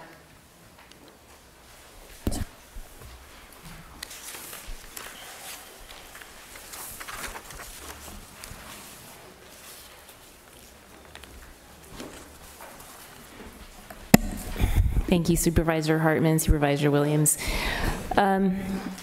So in the Gaviota Coast Plan, we adopted, or the county, I should say, the county adopted policy NS4, and under this policy, it included two essential parts. A set of criteria for identifying what ESH is, and that criteria basically followed the list of criteria that's provided in the Certified Coastal Land Use Plan. And then the second part of the policy provided a list of habitats that qualify as ESH. And it's not intended to be a comprehensive list that anything not on the list doesn't qualify, but it does point out the rare types of habitats, in particular rare types of chaparral. The suggested modification would revise the criteria to be more consistent with the Coastal Act language, specifically including language that defines ESH not only as rare, but also as especially valuable because of its special nature or role in the ecosystem, and which could be easily disturbed by human activities. And I'm basically summarizing that, or paraphrasing that statement.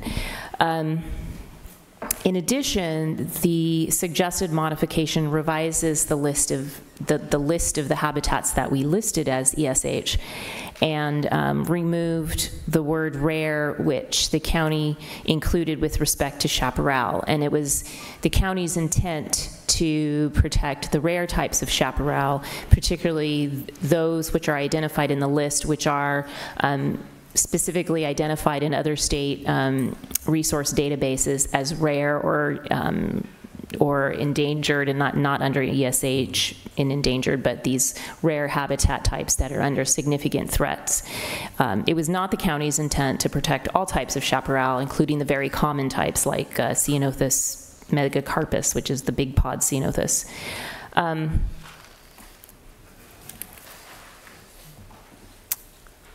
So I think this relates to concerns with regards to the policy changes and ultimately with other changes that we'll talk about later with item 3. But there are concerns that under our basic mapping in the coastal plan, which is information that we obtained from another source outside of the county, there's approximately 2,100 acres of chaparral within the coastal zone, and this type of chaparral has not been identified as whether it is a rare type or a common type. And the concern that the county has is that the language of the policy as it's revised does not make it clear whether all chaparral is proposed to be protected as ESH or not. The way it reads with the modification, it seems that all chaparral would be identified as ESH. And so because of that language, the county's request has been to restore rare to the policy so that we can clearly distinguish we're not talking about everything, but we're talking about those that particularly meet criteria to be ESH.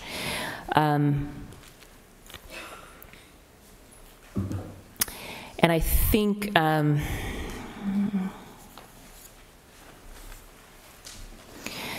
so I think one of our second requests, and it's our understanding that the Coastal Commission staff would be willing to look at this, is to provide more clarification with regards to what should be considered ESH. It wouldn't be all chaparral, but it would be more of the areas that would meet specific criteria, such as the large and relatively unfragmented types of habitat that are relatively pristine in character and have great physical complexity. I think those are some nuances that do not come through in the policy, and so the county's been concerned that the policy would require everything to be considered ESH.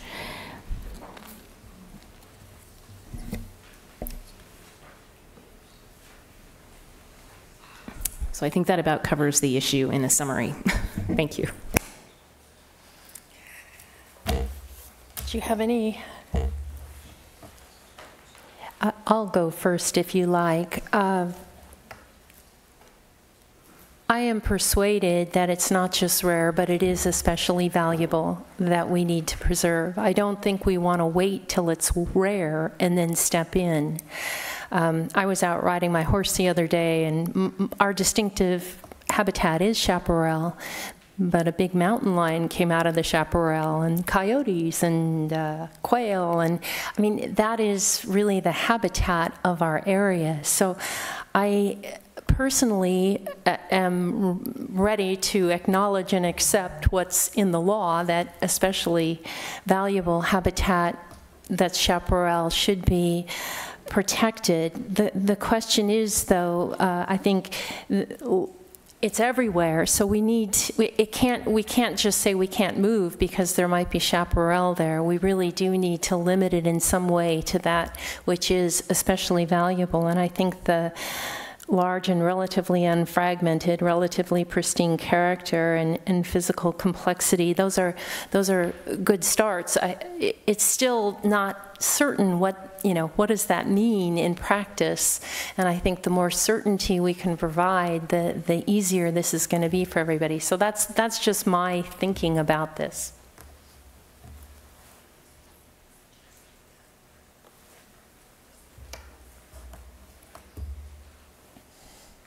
Let's go to questions. Or if you have anything more, okay, we'll go to public comment on ESH. First speaker is Richard Halsey, to be followed by Gunnar Totstrom. And how many speakers do we have?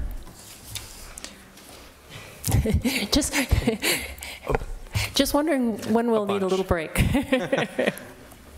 I'd say probably at least 15. Okay, and this is really, I mean, this is one of the bigger issues for us.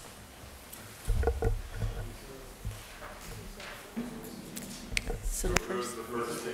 Is Mr. Halsey still present? To be followed by Gunnar Tottram.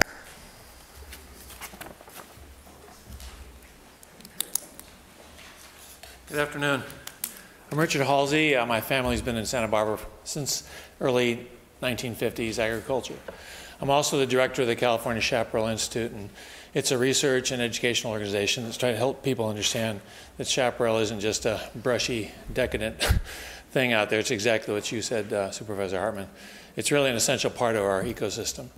And I wanted to draw attention to the staff's comment here on this little flyer that it was the county's expressed intent to protect rare types of chaparral and not common types. And I think you hit this on the head exactly. There's two major studies. One came out last year and one came out this year. USGS, National Park Service, all the top climate scientists in the nation worked on it. And pretty much chaparral in San Diego, Orange, Los Angeles County, and Ventura is not going to be particularly healthy within the next century. Santa Barbara, for Southern California, if you draw the line there at Point Conception, is about it. This is the place where we think the chaparral is going to have its last leg in the southern part of the state. And so I urge the staff to consider the Coastal Commission's recommendation, because we can't look at what's here now. We've got to plan for the future. And I think this county is going to be one of the most unique, not only that it isn't already, but in terms of habitat biodiversity, because of this rich chaparral component that's going to still be here in 100 years. So that's something that I'd like to pass on to the board in the next week or so. I'll send those papers to you. Thank you. Next speaker is Gunnar Tottram, to be followed by Andy Mills. All right, this is a touchy subject, and where I really think you're completely missing the ball, and that is what the last speaker to the last session said, is that agriculture done right is a tool and can actually benefit ESHA. So those of us that know, I can take a goat and I can go graze, say, salvia, a sage, and that sage comes back with more vigor and more growth and more health than if I didn't graze it. But it's the intent, it's the management of that grazing. So if in fact the Coastal Act, there's 3 legs of the stool of the Coastal Act, correct? It's coastal resources, it's ag, and it's public access. So if my agricultural operation enhances a coastal resource, we should be applauded for that management, correct? But instead, we're not. It's a complete opposite. If my grazing regime enhances native grasses to the point of over 15% native grasses in a paddock, then all of a sudden, the red flag goes on and the ESHA police come out and they put a fence around. They said, you got ESHA, you can't touch it. And that's where you're just shooting yourself in the foot. We need to be promoting good agricultural practices that benefit stuff like ESHA. And by this notion of put a fence around it and don't touch it, totally missing the ball. Of course, I admit, there's certain agricultural practices that are extremely detrimental. That's what we have to disincentivize, and we have to learn to incentivize the good practices. Next speaker is Andy Mills, to be followed by Diane Vanderhave. Thank you, supervisors. Again, Andy Mills, representing the Gaviota Neighbors Group. This modification in policy NS4 does appear to substantially expand the ESHA area, and we think unnecessarily. We believe that the county is correct in calling for a clarification as to what chaparral is actually environmentally sensitive habitat and which is not. this, again, speaks to the requirement that we will have to get permits for grazing and other ag activities. And one thing that might not be part of hasn't been part of the conversation is that in developing the Gaviota plan, provisions were made for defensible space that the fire department was requiring. But please remember that insurance companies often require much more defensible space. And the ability of the landowners to get insurance here is important. So I think that needs to be considered. So in the end, I think that the county's position should be supported to remove the word rare from the policy, and to please clarify better than is now what chaparral is really environmentally sensitive habitat and which is not. Thank you. Diane Vanderhave, to be followed by Sue Bennett.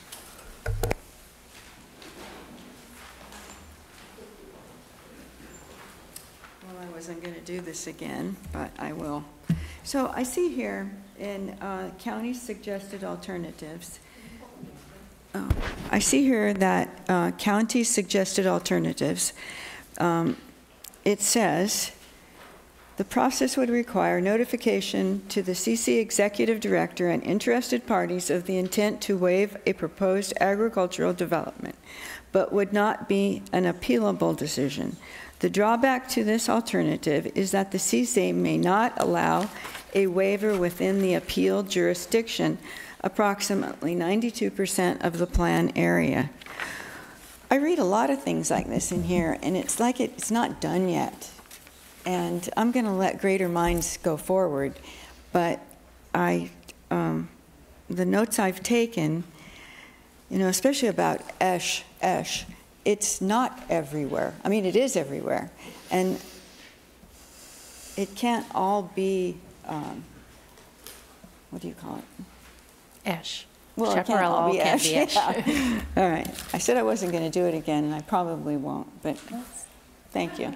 Thank you. Sue Bennett, to be followed by Jana Zimmer.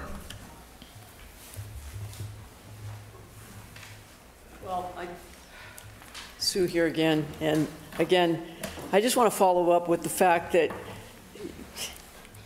cattle can improve your ESH environments. And I just want to make that clear, and not have them recognized as a management tool, I think, is disappointing. And I'll just stop right there. Jana Zimmer, to be followed by Monty Ward. Thank you. I've been looking at this, and I think there are a number of issues with the modifications that could be cleared up with some additional language. And they have to do with the apparent breadth of the modification and the potential inclusion of almost everything that's out there as ESH, creating what I think would be an unconstitutional, irrebuttable presumption. So I think that the commission, as well as the county, need to figure out how to address that. The first thing that I think has to be clarified is who decides whether a particular species qualifies as ESH.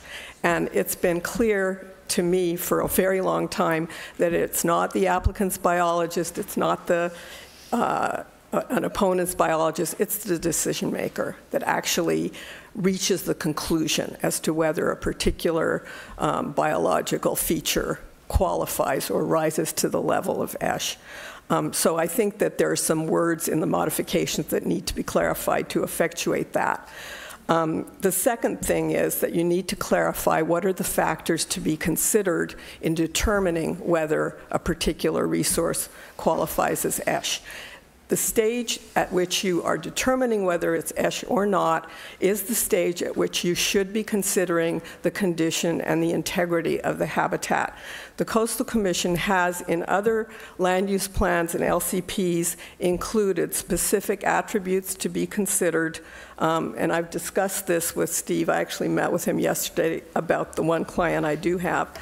So the attributes to be evaluated when determining a habitat's integrity or connectivity include the patch size, dominance by invasive or non-invasive species, level of disturbance, proximity to development, etc. I've given this language to staff, and Coastal Commission staff is well aware of it and has included it in their recommendations in the past. I think there's an additional particular problem with the risk of over-designation of chaparral and coastal sage scrub in the plan area with respect to this qualifier of it not being rare but potentially being especially valuable under the ESH test. And I would suggest that the county propose an additional finding that would have to be made when you are determining whether a particular habitat qualifies as ESH, to address specifically this notion of especially valuable. And there are also criteria that can be implemented for that, and those include whether the removal or disturbance of the habitat on the project site would result in a specific significant impact on an endangered or listed species, an impact on water quality, or an impact on wildlife corridors identified on a project site, and that it would result in a significant disruption of habitat values individually and cumulatively. And so I think that if you further qualify this in your decision making, you will be less liable to over-designate and to implement what effectively would be an irrebuttable presumption. I'd like to raise also the question of determining ESH based on mapping. I'm concerned that the maps that accompany the plan perhaps might mislead some members of the public as to what they actually determine. The Coastal Commission has had some issues in the past where there has been confusion in the record in terms of what a map represents. In this particular case, what I notice is that the map, there's an ESH overlay map that purports to identify creek corridors, not just the creek itself, but the riparian habitat as potential ESH.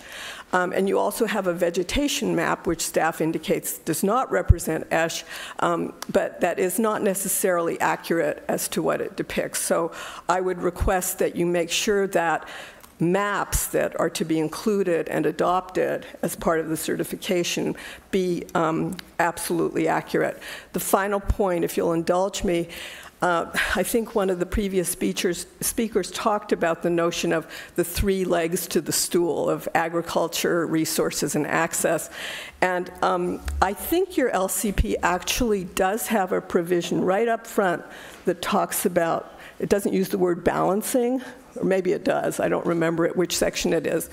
I had a bit of a discussion yesterday with Steve Hudson about this because I think that when you're dealing with agriculture, you should be able, on the local level, through a provision in your certified LCP, to actually balance in a given case whether the habitat that is at risk from development or agricultural expansion is of such value as to outweigh the need to preserve and protect and actually encourage agriculture. So I'm suggesting that a balancing provision be included.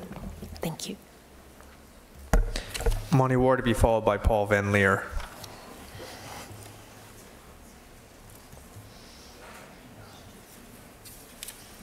Thank you. I think the previous speakers raised a couple of issues I'd planned to talk about, but one is the mapping. I mean, we do not have accurate mapping or accurate data here. We have a very vague concept in terms of what we can look at, and that really needs to be addressed. And it can't just be addressed on the backs of the landowners when they come in for a permit. There has to be a rigorous, objective process for determining this. In my professional life, I've done habitat conservation planning, and it is all about very accurate mapping, field work, and those sorts of things, and you can make informed decisions. We lack that here. The other thing is that this idea of regenerative and restorative types of agriculture and grazing that is beneficial to the habitat. That is not addressed here. It's simply ignored. And it's not appropriate to do that. We have practices out there, and there are new views on this and things being done that are going to be beneficial for this type of habitat, and we should not have policies that create those kinds of conflicts. And I want to also address this idea of fire protection and safety. It is simply not addressed in the way this policy was developed. It's probably in a different section in NS2, which is not really on the agenda, but I think it should be addressed. And then we have a CAL FIRE and we have a county fire. They have safety policies. Those should be incorporated so that those are exempt or allowable in how we're handling this. And finally, I know it's not on the agenda, but I think we're going to need to address the trails issue and its effects on ESH. In the Marin plan, in the part that's already been approved, they actually acknowledge that and have a policy to address it. So I think we should take a look at that, and our plan should be consistent with that. The other thing on the fire is that the governor issued an executive order in May calling for flexibility and for addressing the fire safety issues in the coastal zone. And I don't think this policy addresses that executive order or acknowledges it, and it should. Thank you. Paul Van Leer to be followed by Ken Pally. Yes, Paul Van Leer, representing AAC again.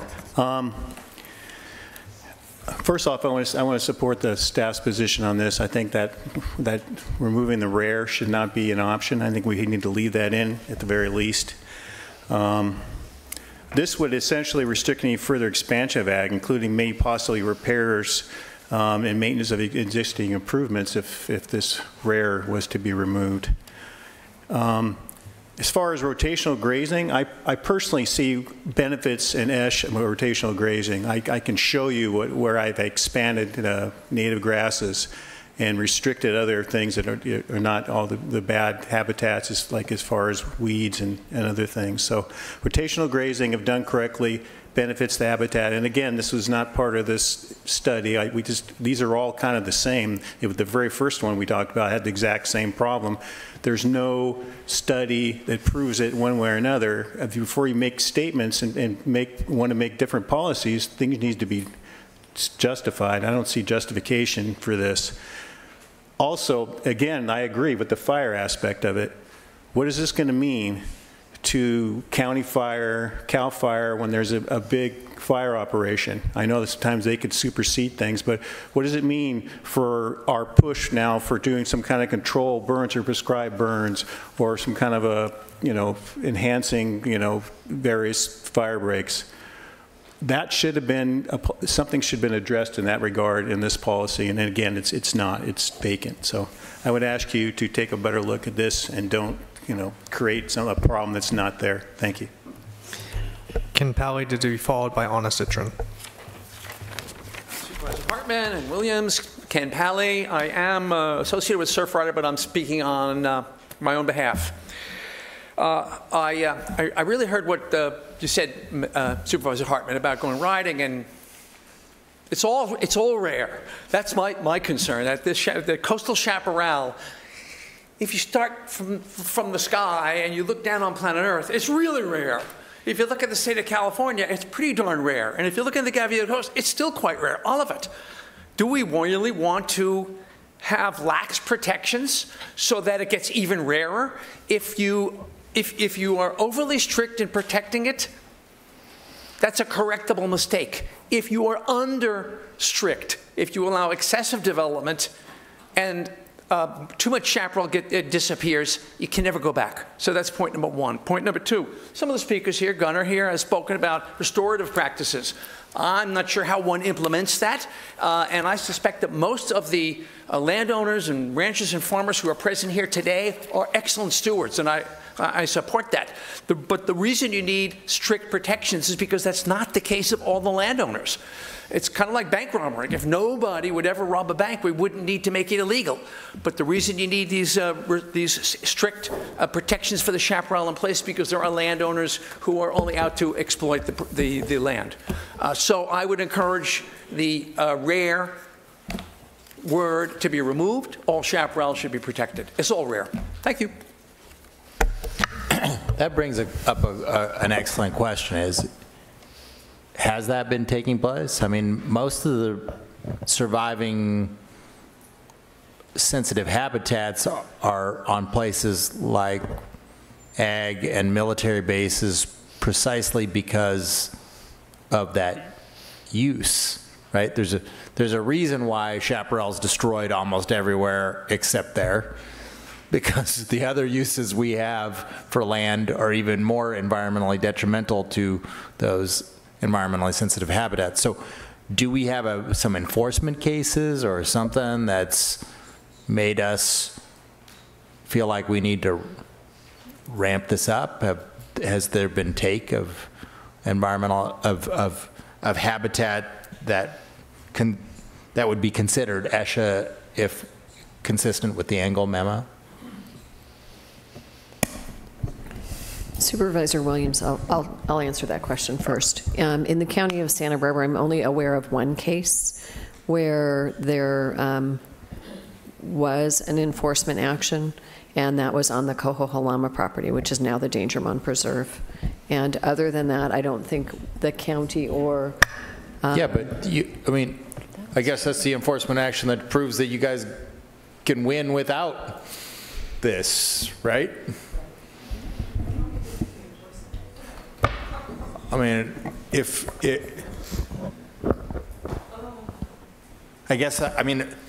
you were able to enforce on that, the Coastal Commission enforced on that. Right. Yes. I mean, I guess that's my question: is what can't you enforce on right now that's happening that's bad? Sure. Well, I'll take a shot at answering, and I'd just like to reframe this a little bit as well, is that I'm not aware of some sort of large number of enforcement cases, and in this case, we don't believe that there is any new requirement in regards to how you determine what sensitive habitat is. This is really just a refinement, and given that this LCP has been around for several decades, given our experience in reviewing new development, and that's what this is really about, is not expanding enforcement. It's about simply how do we evaluate new development that comes forward and how you develop these properties that contain environmentally sensitive habitat. And the purpose is to ensure that we have an accurate delineation of just what is and is not ESHA. It's not just, this is not about laying out what you can and can't do. It's simply saying we need to have the right facts so that those facts can be put before you as decision makers when your staff brings applications for new development forward to you. Oh, and I'd just like to note, Dr. Jonna Engel, the Commission's senior staff ecologist, is here tonight. The infamous cited Engel criteria. And now I have a face to associate with that. Good afternoon, or almost, I guess, evening now, Chair Hartman and Supervisor Williams. I guess for me, my job is easy because I get to use the best available science and look at what is on the ground, work with experts who've spent their careers working on habitats and species, and we're blessed in this area to have the Botanic Gardens and UCSB, and so the facts are the facts in terms of what's on the ground. But just to answer your question, Supervisor Williams, regarding violations, my territory is Santa Barbara County, Ventura County, LA County, and Orange County. And while the Santa Barbara County does not have many violations, I can tell you an additional one at the Bacara, where often people are innocently removing habitat that's valuable, but at the same time, some valuable habitat was removed there, and I have many examples of violations up and down the coast of habitat that would be identified as ESHA, either blatantly removed or innocently removed. Definitely, I mean, well, why don't you keep on going through the public speakers? Okay, we'll keep on going. And just to manage our time, I mean, these are the two most difficult issues. And then for the others, we'll try to move a little faster. We'll be here till midnight. Good afternoon, or good evening again. I'll be brief. I think Supervisor Hartman's comments at the beginning of this section summed it up in terms of how GCC feels about this. Some clarification based on the excellent memo from Dr. Jonna Engel would be helpful to providing some guidance to the public as to what would qualify as especially valuable ESH. I want to address quickly a question that Supervisor Williams, or Chair Williams rather, addressed in the first section, because it does relate here. And that was really, well, what is the problem we're trying to solve? And I think there was some disconnect in the exchange. And I think what he meant was, assuming we take the county's position of only exempting new ag provided it's not within ESHA. What's the problem there? And I think the problem is, how do you determine if there's ESHA or not if there's no permit process that needs to be gone through? So in other words, determining, if the activity is exempt, then there would be a question as to how you would determine that the development was in compliance. And if it was a whole process, then how does that process differ from a CDP process? So I think I just wanted to clarify that in case it helps. So thank you. Well, I guess that's where I was thinking I was going on ESH before the hearing, and now I'm not sure what to do, is that if you have more solid criteria as is articulated in the memo, and you married that with some sort of exemption process in the county, approved in our coastal plan, then somebody walks in, says, this is where I want to do this, and the county goes, oh, there's no ESH as articulated in the Engel memo, you don't have to get a permit. Saves, I don't know, thousands of bucks for the applicant, and then I guess that's what I was hoping would be a happy ending, but now I'm a little bit more scratching my head, and in stark contrast to the last subject, which I thought there was a clear direction on. I don't know if I have a clear direction on this one. Next speaker is Brian Troutwine, to be followed by Alicia Rossler. Thank you and good evening, supervisors. I'm Brian Troutwine with the Environmental Defense Center, Watershed Program Coordinator and Analyst. First, in response to Supervisor Williams' question, EDC's submitted 2 chaparral removal reports identifying over a dozen chaparral clear cuts on the South Coast in recent years, so it is an ongoing problem. I want to also respond to some of the comments by some of the landowners regarding concerns that ongoing agriculture might get caught up in permits, but again, ongoing agriculture is exempt. So things like repairs or ongoing grazing, that's not going to be subject to the ESH policy, and I think people maybe keep missing that point at times. I also want to point out that we support the Coastal Commission staff modification on this policy NS4. It changes the definition of ESHA to align with the Coastal Act's definition of ESHA that's needed. The Coastal Act defines ESHA as areas in which plant or animal life or their habitats are either rare or especially valuable. The county states that it's historically only protected chaparral as ESH if it's rare, but the current LCP does protect native chaparral even where it's not rare. That's in the existing LCP. It protects it as ESH if it meets the same criteria similar to those suggested by the Coastal Commission. So it's not a big change that we're talking about compared to the existing LCP. We don't support the county's suggestion to exempt especially valuable native chaparral, coastal bluff scrub, and coastal sage scrub from the Coastal Act's ESH policies. And that brings up a question for P&D. Is the use of the word rare that they want in front of chaparral, is that meant to apply just to chaparral or to coastal sage scrub too? Because coastal sage scrub and coastal bluff scrub are mentioned in that same line, and it's unclear if they're saying only chaparral is ash if it's rare, or if they're saying coastal sage has to be rare to be ash as well. And I bring that up because we just went through the Eastern Goleta Valley Community Plan and the Eastern Goleta Valley ESH map, which was before your board today. It was continued. But that map maps all coastal sage as ash, even where it's not rare. So I'm interested to know whether the county staff is now saying that they only want to protect rare coastal sage in Gaviota, when in Eastern Goleta they protected all coastal sage, and in fact countywide coastal sage has always been treated as an ash. So I'd like some clarification on that point, and thank you for your time. Ms. Black, you want to, or Ms. Harris?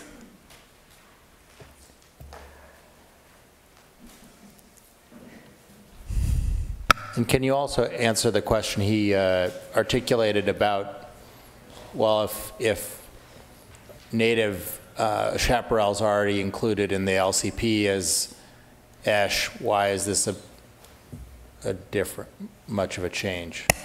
I can answer the first question because I heard it and I got an answer. So it's only intended to be, rare is only intended to be towards chaparral. And the second question? The second question, which was the one he brought up first, is he said, well, in the LCP, native chaparral is already articulated as an ASHA. If that's true, then why would this be much of a difference, the Coastal Commission's recommendation? Can you answer that one? Supervisor Williams, I'll try to give that an answer. Our adopted LCP lists, it has a discussion about native vegetation in general being protected, and it lists a variety of types of native vegetation in broad categories, including chaparral. And it doesn't go into more detail. I don't have the LCP in front of me, but there's not a specific policy that provides any more clarification about the protection of chaparral. So I think what it does is it leaves it more open for that determination to be made on a project-specific basis, or if a community plan makes that clarification. So, for example, the original older Goleta community plan identified coastal sage scrub, all coastal sage scrub, as ash. It did not identify chaparral.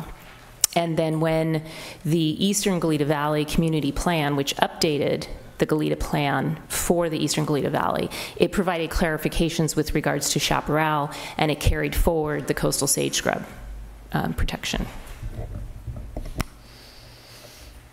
Next speaker. Alicia Rossler, to be followed by Kathy Carlson.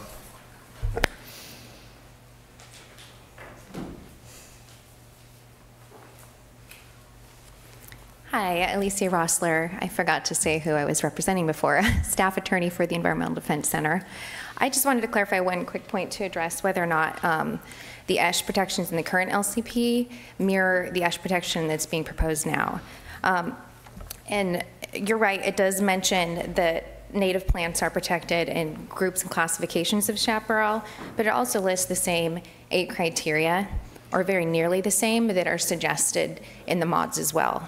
So when you do go back, it is very, very similar, and it is done on a case-by-case basis, which is the same way that the modifications proposed to assess ash and what we're considering before you as well. So they are substantially similar in all of the criteria and in the same chaparral, and it is not restricted by using the word rare. Our last 2 speakers on this item are Kathy Carlson, to be followed by Mark Massara. I agree with many of the speakers here that have just spoke, Gunnar, Andy, Sue, Monty, and also you, Das. Back to what are we trying to solve? We've had grazing over most of this Gaviota area for probably 200 years, more than that, and that's why we have the chaparral there. And I want to go back to what I see when the cows go through there, or the grazing animals go through the chaparral. They crunch the dead stuff, which goes down and becomes soil. The live stuff is now free to grow, because it's going to get better soil. It's the way it works. The wind comes and blows the broken down, stumpled dead brush to another place that becomes soil and creates native grasses. It's there because it's been being grazed. And that dead stuff is fire danger. Back to Monty said, you know, if you don't touch this brush, it dies because it doesn't become the soil. And now we have dead stuff that is just a fire danger. And we see it, you know, happening. So I think the cattle help the ground and the soil. And I'm not sure what we're trying to solve because it's there, because it's been being grazed. So thank you.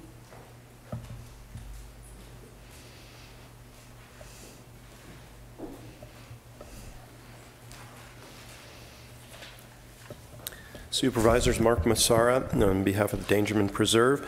This item touches on the historic tension between the Coastal Commission and local government. I mean, the Coastal Act is clear, and you've heard that ESHA is required to be protected.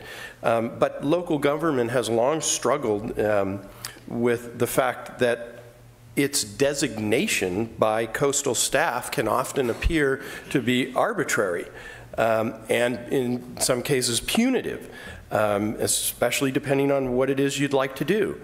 And in this regard, again, we err on the side of wanting to protect local nuance, discretion, and flexibility. And in that regard, this debate over whether the word rare should be part of this policy or not is particularly important for reasons that Ms. Zimmer and Gunner pointed out to you. First of all, you don't want to provide disincentives for people to be creating the habitat that is so critical for wildlife. You want to incentivize that creation. And as Gunner points out, you run the real risk here of disincentivizing. You have lawyers like me telling people, oh my God, don't create that. You're not going to be able, you won't have any discretion to do anything there in the future. With respect to Ms. Zimmer's talking about balance, all I want to say is you're not alone in this struggle. The Coastal Commission has approved the Santa Monica Mountains LCP that has ESHA tiered. There are 3 tiers of ESHA related to chaparral. And so it's not as though you're trying to reinvent the wheel here. It's critically important in this case that you don't designate the primary habitat of the entire planning area as ESHA before you even ever propose to do anything, a principal permitted use or otherwise, or else you're going to hamstring all future activities in the planning area. Thank you. Can I ask you for further detail about the 3-tier criteria or maybe you'd probably also be familiar with Jonah that? And Steve worked on this for years.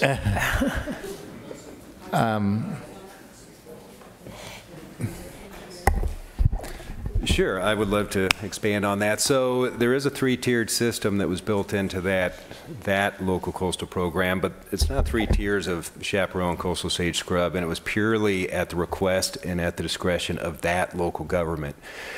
What was of concern to us was simply that they have the exact same definition of environmentally sensitive habitat that would be proposing here. It's very similar. What that county did was they chose to create a 2-tiered system in regard to their development standards for new development, and they simply said both of those, there was a tier 1 and a tier 2. Both constituted ESHA, and both had development standards. They chose that top tier would be even more protected and that there would be no potential for any development to occur. That was their choice. They created that system. We found it consistent with the Coastal Act. The 3rd tier that Mr. Massara mentioned just meant that there was no sensitive habitat on a site, so that was your existing developed and disturbed areas, not really a habitat type at all. I'll add to that a little bit. The H1 was the rare as identified by the state and federal government, and luckily the Coastal Commission doesn't determine what is rare. We go by the agencies, California Department of Fish and Wildlife, the Biogeographic Division, and by the U.S. Fish and Wildlife Service, and by the California Native Plant Society. And we have a lot of materials and documents to determine what is rare. And then, so that was H1 in the Santa Monica Mountains. H2, you can think of it as the especially valuable portion of the definition of ESHA. So we did protect to the same level of 30240, how we protect ESHA, which is part of the LCP of Santa Barbara County and the underlying LCP for the Gaviota Coast, but that that H2 was also protected as ESHA. So it's got a lot of nuances, but that's how LA County opted to do the Santa Monica Mountains approach to protecting ESHA, and they mapped it to the level of they've got extensive vegetation mapping to the alliance level, which is with the association and alliance level, which is how the 2009 second volume of the Manual of California Vegetation recommends it be mapped, and that gives us a lot of information and ability to really understand what's on the ground. So mapping, even though it's a pinpoint in time, things change, but it is a wonderful tool for understanding what's on the ground. Would there be a biological rationale for us to have a two-tier in that we separate sort of the most valuable ESHA from ESHA mixed with that has experienced some level of disturbance, or is it a mixed habitat? I mean, would I guess the hypothetical rationale in that case would be that second tier would be stuff that might benefit from mild disturbance, i.e. grazing that hits the non-natives harder than it hits the natives, that sort of stuff. Okay. Okay. Is that a crazy idea? It's not crazy, but I will respond to it just in the context of the Coastal Act and the policy framework that we're dealing with. So in the Santa Monica Mountains, as Dr. Engel had explained, the county had developed this two-tier process. What was critical for us to find in order that their local coastal program, which was a new local coastal program, be consistent with the Coastal Act, is that the ESHA protections of Section 30240 that Dr. Engel mentioned, that is the primary Chapter 3 policy that relating to ESHA protection, that their LCP be entirely consistent with it. Those two higher tiers, the H1 and H2, for all intents and purposes had all the express protections of ESHA under 30240. So it did not, and it was very important that it did not create a lower tier of ESHA. The H2, which was, you could say was the, if any tier was lower, that was determined to be ESHA, including your disturbed areas, which may deserve actually increased protection because they are disturbed. And it's a simple threshold determination under the Coastal Act. If it rises to the level of sensitive habitat and meets the definition of ESHA, then we would believe that the policy must be applied completely. Their H1 determination simply had a much higher level of protection that they implemented. It required them to actually purchase those parcels of land. And again, just note that was something that they themselves had come up with. That was not something that we imposed on them. Sure, I'm just trying to not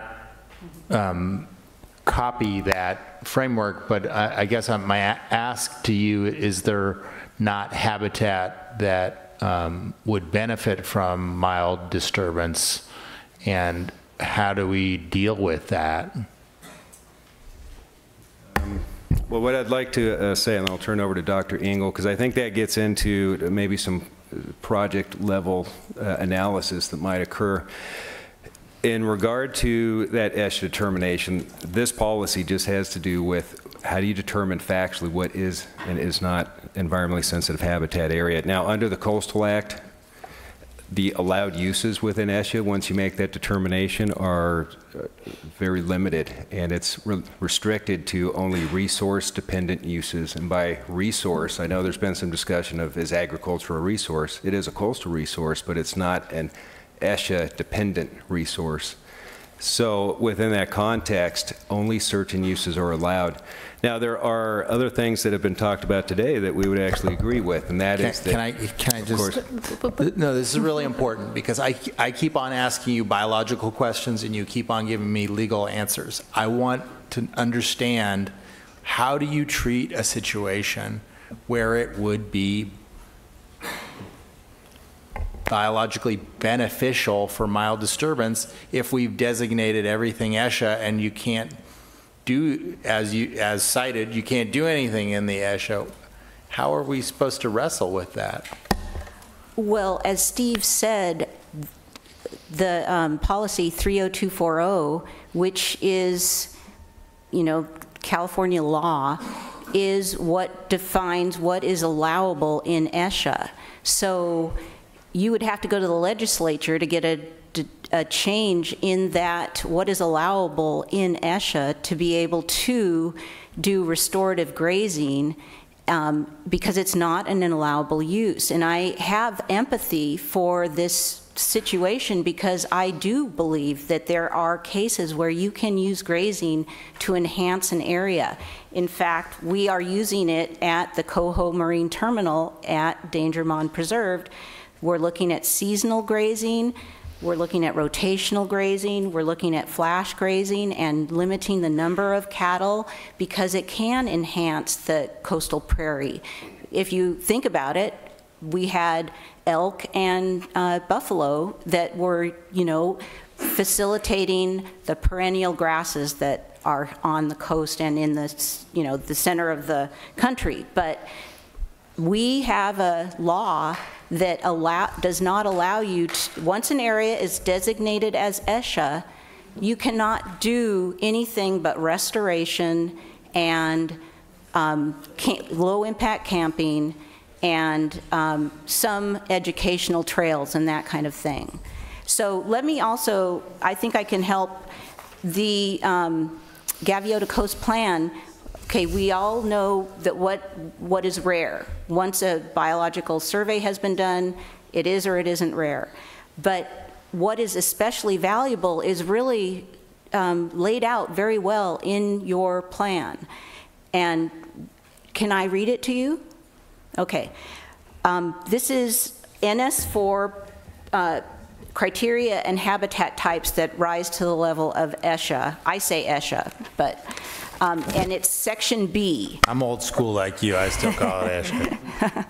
Especially valuable species or habitats are areas with plant or animal life or their habitats that may be especially valuable because of their special nature, such as being an unusually pristine example of a habitat type containing an unusual mix of species, supporting species at the edge of their range, or containing species with extreme variation. Areas may be especially valuable because of their special role in the ecosystem, such as providing habitat for endangered species, protecting water quality, providing essential corridors linking one sensitive habitat to another, or providing critical ecological linkages, such as provision of pollinators or crucial trophic connections. And then you have a bullet list of 4 examples of what would be especially valuable, including, I won't read them all, but outstanding representative natural communities that have values ranging from a particularly rich flora and fauna to an unusual diversity of species. And I just want to say we all value the Gaviota Coast. I think everyone here. And I did a lot of research to look into how special it is, and it's incredible. I mean, it is valued across the world as one of the most important biological diversity hotspots declared by international conservation. So I have written a 25-page memo. It goes into why it's so special. We've got a major biogeographic boundary. We have the mixing of species at the extent of their ranges, the limits, and I have 10 points I could go into of why the Gaviota Coast rises to such a unique and special area. I understand the owners also have interests, and we have conflicts, and we want to work on coming to an agreeable, we're not here to, shut things down. We're just trying to enforce the law. Well, and I guess I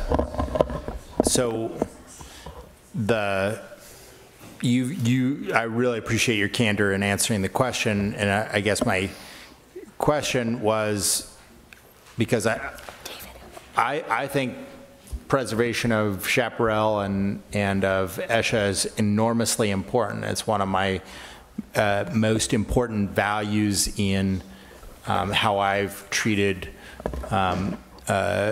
projects and how I've even evaluated CEQA. I mean, to me, there's some criteria under CEQA that's more important than others.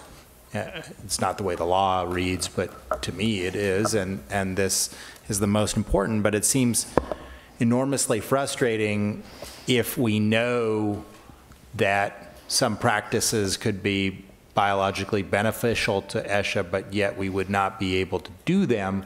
And so what I'm asking is, do you see any path like categorizing some of these practices as restoration under the law to be able to practice grazing and management practices that better science that didn't exist when the Coastal Act was passed and didn't exist when most of these laws were passed, that better science shows us is beneficial?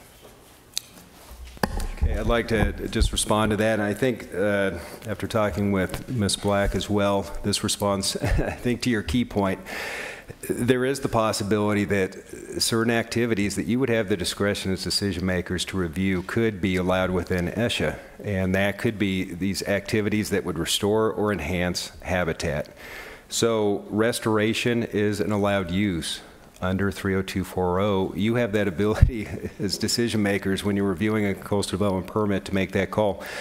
There are some areas that the devil lies in the details, and some of the speakers said, well, what about goats that might be used for habitat restoration? So that's a possibility. It could be evaluated, and if it was found to truly be restoration that would actually serve to improve a habitat, that could be allowed. I think the concern, and this is where there's discretion that has to be exercised, is that some of these activities that have been talked about, cattle grazing, for instance, is not conducive to every habitat in the same way that it is to others. So certainly to bring back purple needlegrass and certain wildflowers, that can be conducive within those areas, but it can also result in habitat conversion. And Dr. Engel, and obstruction, and we'd be happy to talk in more detail about that, but I just wanted to offer that there is a possible path forward. It just would rely on that discretionary permit process for you to make that call of what is restoration. That is helpful. The other thing that I think is important is just who bears the burden. If we did the mapping, then I think everybody has clarity, but a project by project, that's a very difficult thing, and so we're kind of getting ahead of ourselves with the regulations before we have, the maps, and that is difficult. I think we're ready to go to number 3. Could we have a 3-minute stretch break? And then we don't have as many commenters, so we're going to move more quickly. I think these were the 2 toughest issues, and again, hang in there.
We're reconvening our workshop.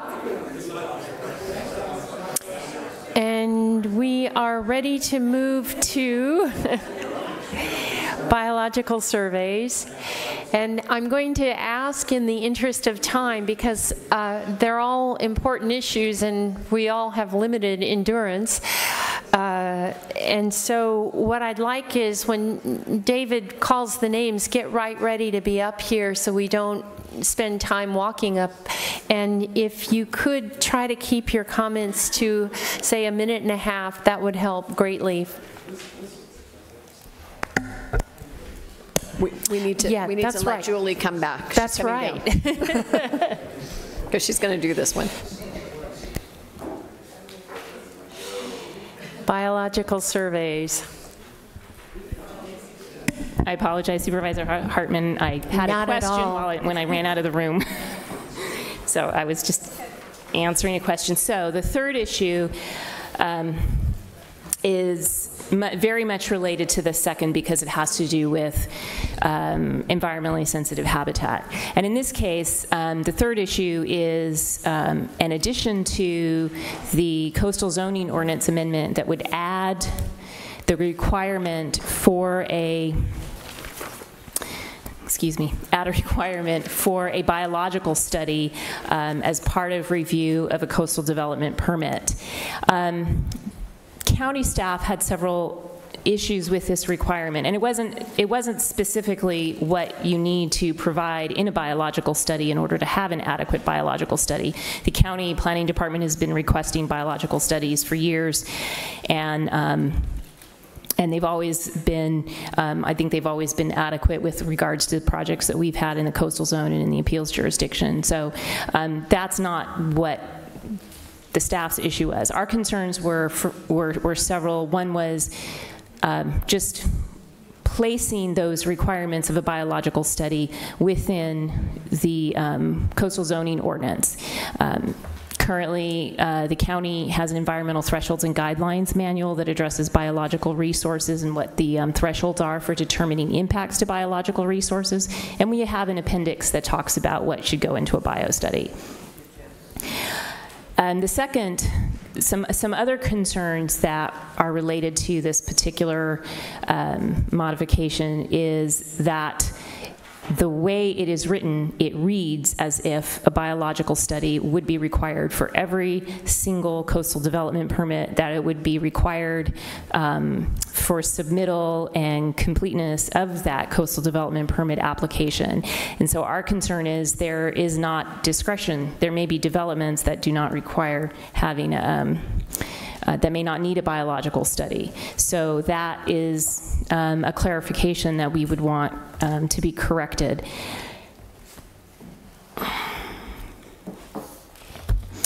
And I think our third point is that the study, also the way this modification is written, it would appear that a biological study would be required to be carried out over the entirety of the property rather than just the proposed area of development disturbance, which has been county's practice to request studies only for the area where you have proposed disturbance, which would include the development footprint, the grading footprint, and then if it's a structure that requires fuel modification, that would be part of that development footprint. So that's what we would typically ask an applicant to provide. But again, we would do that once a coastal development permit application has been submitted and we've done an initial review to determine if there's any potential resources that need an evaluation. So the county has suggested several options or alternatives. One is that the biological study requirements just be removed from the ordinance because it's not something that we feel is appropriate to be located in an ordinance.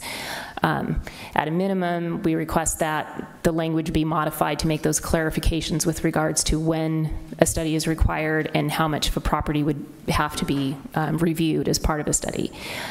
We've also looked at the possibility of locating the requirement or the details of the requirement in the other parts of Article 2.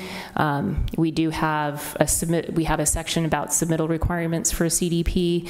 We also have requirements for if you have development proposed within an ESH. And then finally, we've discussed placing those requirements in an appendix, similar to where we have repair and maintenance guidelines. They're an appendix to our current coastal zoning ordinance. So that sums the issue. Thank you. Thank you.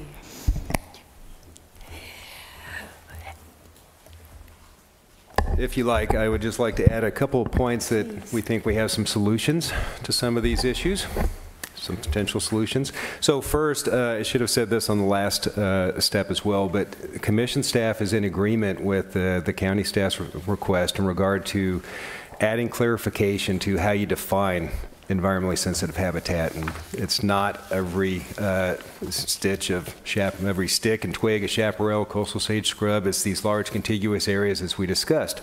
And in regard to this biological study, we do believe that a biological study is critical. And it has to do with the some of these comments we've received today that you need to have a better map. We do have a map in the current LCP. It maps primarily riparian areas. It doesn't identify chaparral and coastal sage scrub habitats, and that's really critical. Our desire would have been to have that sort of mapping done in this LCP, but in our coordination with the county staff, that wasn't an avenue that the county wanted to go down at this time. But another way of dealing with that is an alternative of, we think we'd want to have that regardless because it's important to do case-by-case studies, is to put more emphasis on these biological analyses at the time that a permit application comes through the door, especially because we don't have a map. So it's what the county does now to some degree. We think this is simply memorializing the requirements so that it's clear for all folks in perpetuity. Now, in regard to all the other suggested alternatives by the county, we're agreeing to commit to working with your staff. We think we have solutions that we can put in place. We'll clarify that the biological study is not necessary for all portions of a property just because you have a project that would occur somewhere on the site. The intent of this was always that it is projects that would have the potential to impact ESHA. And that could include a new structure where the fuel modification requirements might push out into an area that wasn't previously disturbed. So trying to capture all those eventualities when you don't have a study before you can be difficult. I think we can do better, clarify that language. It shouldn't apply where you have an existing developed or disturbed area, which on some of these agricultural parcels can be large. And if you're putting new development smack dab in the middle of your existing developed area, that does not require this sort of extensive analysis or any sort of biological analysis, and we can refine that language. Also, we'll work with the county staff and their ideas of where they would like this document to live, and they've had some suggestions. It could be part of an appendix. Where it goes within the LCP, I think I want to leave that to the county's discretion. What's important for us is simply that we have a standard of review for when these studies are done. So I think in regard to that, I think we're on the road to a successful resolution. Okay, I think with that, to public comment. The first three speakers will be Gunnar Totrum, Andy Mills, and then Jana Zimmer. All right, it wasn't super clear. It wasn't clear to me what your suggestion is, but let me give you a real-life example. For those in the audience that haven't gotten a permit, I was trying to get a coastal development permit to replace a water line that my great-grandfather put in that went to cattle troughs, all right? This would require me to get a biological study done to replace cattle troughs and a water line. You are taking away the county's discretion, the county's ability to look at it, because anyone with half a brain would look at my permit application and go, we're not going to order a biological report. He's replacing an existing water line to a cattle trough. But when you put the language in there that every single CDP must have a biological report, you've just taken away all discretion that the county has. So absolutely not. You cannot require that. You are overreaching, and you can't do that. It's burdensome to the point of unbelievable. And not to mention the planner then went to UCSB, showed them my APN number, and said, do you think there's any archaeological sensitivities on this parcel? And what did UCSB said? They said, he's on the Gaviota coast. Of course there is. Then the planner went and ordered an archaeological report for my cattle trough. And I just would ask the speakers to be close so we move this as quickly as we can. Okay, again, Andy Mills for the Neighbors Group. I'll be very brief. I'd just like to say that this provision epitomizes what we've been talking about here tonight.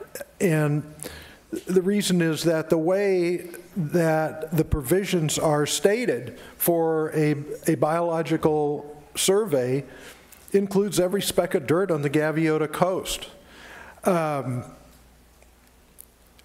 We believe that this is not only an overreach, but is unnecessary.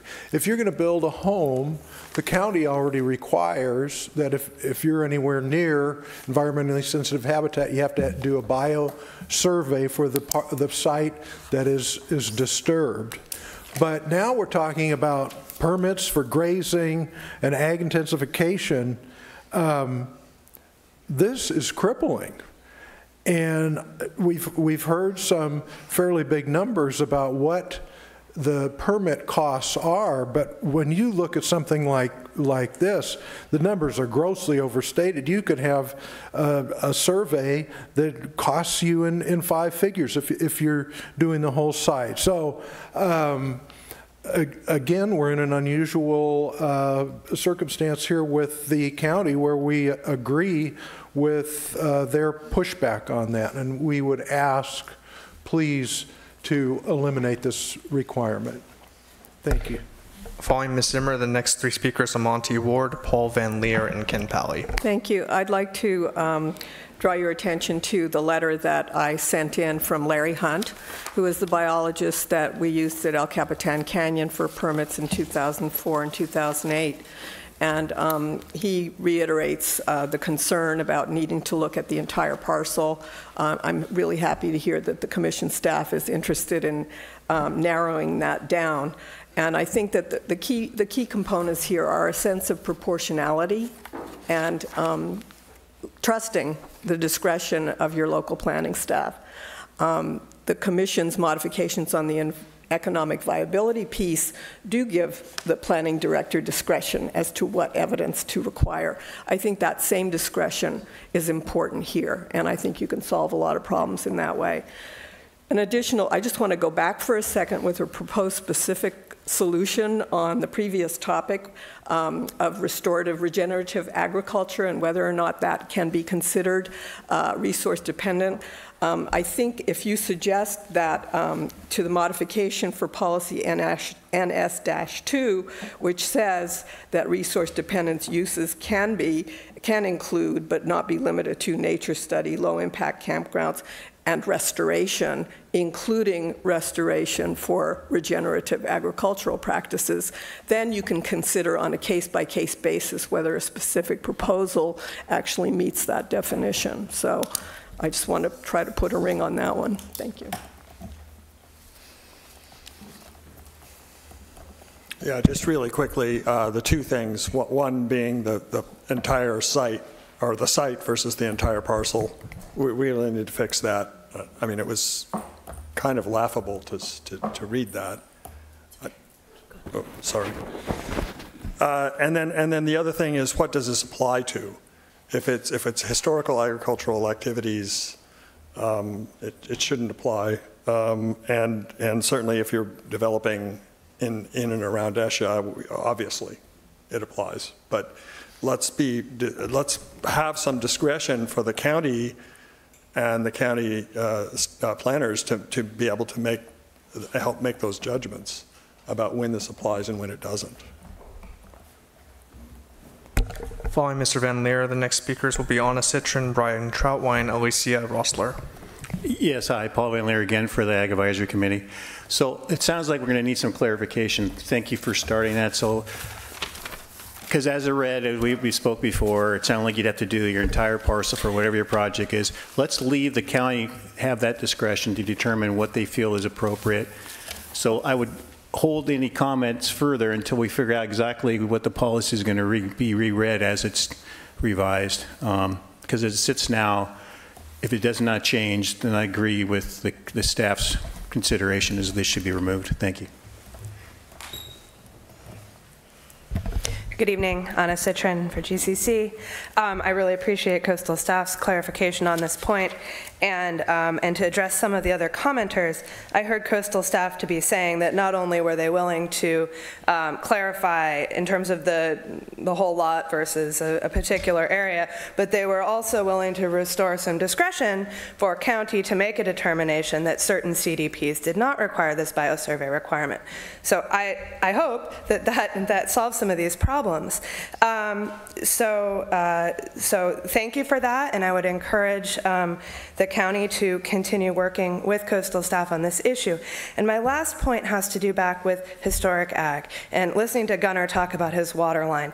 I think that just highlights the need for additional clarity, particularly in the grazing portion of that section, that replacing a historic water line that's been used for cattle historically, et cetera, that sounds to me like part of an exempt historical agricultural operation, in which case, if the GAV plan is adopted, that might actually be better for folks that are dealing with problems like that. So that's, thank you. Mr. Troutwine.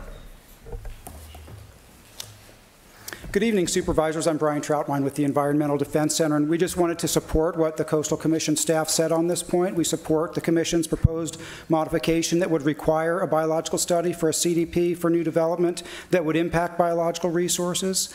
Because the existing ESH map, overlay map, is so outdated, it's very important to conduct site-specific surveys prior to approval of a CDP.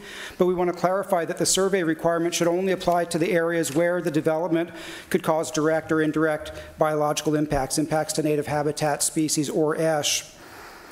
And we would support language that clarified this misunderstanding in the ordinance. Finally, this requirement would not apply to historical agricultural operations. Once again, those are exempt, and those historical ag operations comprise much of the Gaviota Coast Plan area. 77% of the plan area is zoned for agriculture. So we think that the requirement would not apply to historical ag operations. Thank you. Following Ms. Rossler, the last two speakers for this item are Kathy Carlson and Mark Massara. Thank you.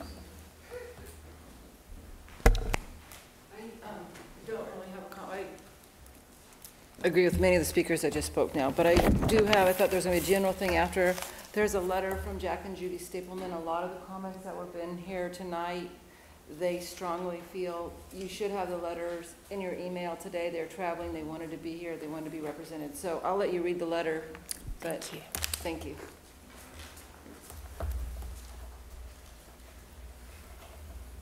Supervisor Mark Massara, on behalf of the Dangerman Preserve. I want to thank coastal staff for their comments. I think we look forward to reviewing the details of how that is presented. And I think it addresses some of the concerns. With respect to this historic ag and ongoing ag, I think, you know, again, we want to really emphasize local discretion and flexibility here because, you know, I've been involved in many of these vested rights determinations analyses with the Coastal Commission over the years, and I mean, just to be totally honest, I can't ever recall the Coastal Commission finding that a vested right has ever been present in any individual review. And like in Marin, for example, the commission is taking the position that your ag operations had to have been going as of the effective date of the Coastal Commission and continuously since then. So here we're talking about this 10-year thing, and you know, I'm not sure whether it's going to be in there tomorrow or not. I'm just saying that you want to be very careful with anything where you're saying, oh, don't worry, a historic ag won't have any problem at all, be exempted, because that evaluation can be a real slippery slope for anyone trying to actually prove up those rights. Thank you. That is our last speaker for this item.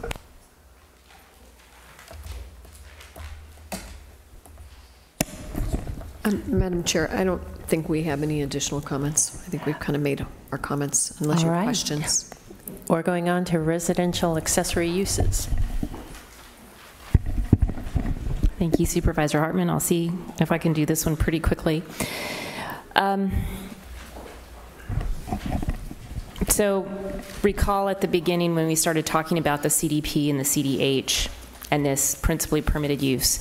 So currently, on agricultural zoned lands, the county permits residences with a straight CDP. They permit residential accessory structures and uses the same way as they permit the primary residences with a straight CDP and no hearing, no appeals unless that development is located within the appeal jurisdiction. Under the Coastal Commission staff's modification, a primary residence would be considered a principally permitted use, so it would continue to be permitted in the same way. However, the modification proposes that residential accessory structures would not be considered a principally permitted use because they are accessory to the residence and not accessory to the principal agricultural use of the land. So in this case, the residential accessory structures would require an appealable CDP with a hearing anywhere within the coastal zone of Gaviota. So that's the primary difference.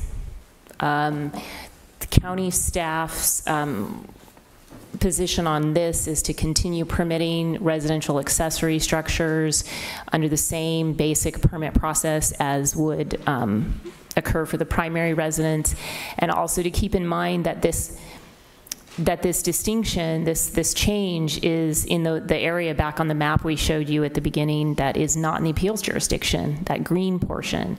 The appeal jurisdiction, the orange, because it's the appeals jurisdiction, everything there is going to require a hearing and be potentially appealable to the Coastal Commission, regardless of the change that's proposed for the accessory structures. So in other words, this has very limited application.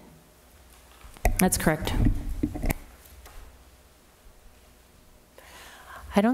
No questions up here, so we're ready for public comment, I think, unless, Mr. Hudson?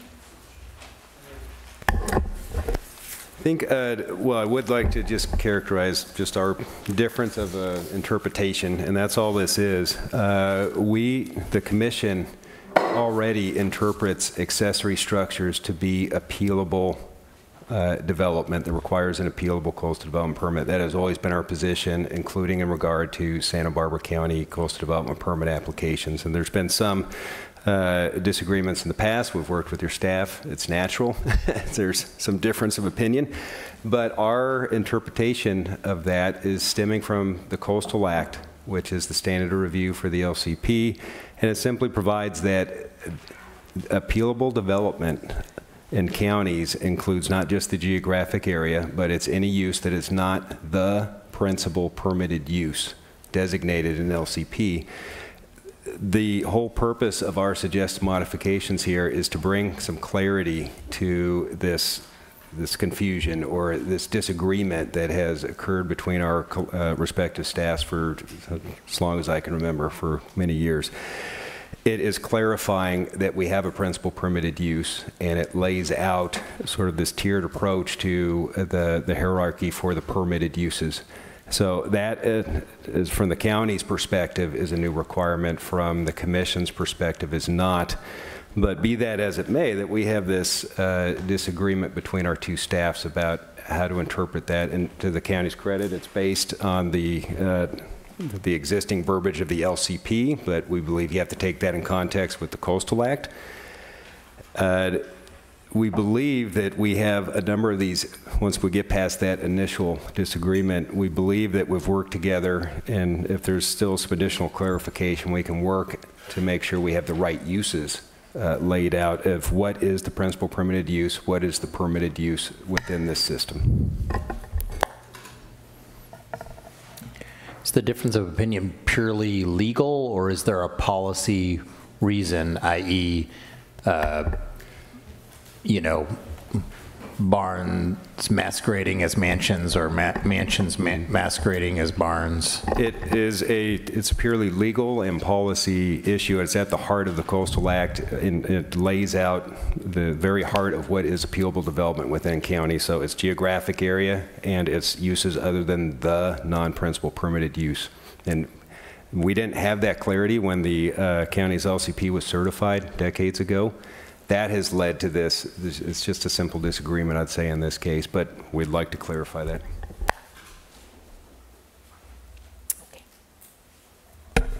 First three speakers will be Bob Keats, followed by Jonna Zimmer and Monty Ward.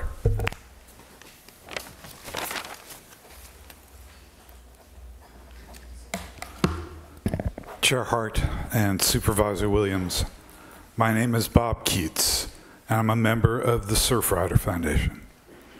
On behalf of Surfrider, I'd like to thank you for providing us with this workshop and with the opportunity to comment on the issues that are being considered today. I'd also like to thank county staff for their excellent work, and I'd like to thank Coastal Commission staff for their recommended policy modifications. With regard to residential accessory structures, although I may not understand the issue as clearly as I would like to, I support the recommendation of Coastal Commission staff. I believe that it's essential that the development of such structures should receive the most thorough possible review and should be appealable to the Coastal Commission. Thank you. Ms. Zimmer. Mr. Ward. Thank you. I think on this one, I'm just going to say that if I were still on the commission, I would be going kind of cross-eyed, because my memory of how this whole principal permitted use thing began was way back, 35 years ago, 30 years ago, when we had the Morehart case, and where the concern was that people were going to be taking properties out of agriculture to convert them to residential estates. In some cases, in the Naples case, on parcels much smaller than the minimum zoning. So I think that if we come to the point where we're going to ask the Coastal Commission to spend its time reviewing not the farmhouse or the house of the rancher or farmer, but whether they want to put in a swimming pool, if I were still on the commission, I would be saying this is beyond making the point about principal permitted uses. I don't think it serves that purpose, and I wouldn't entertain it lightly.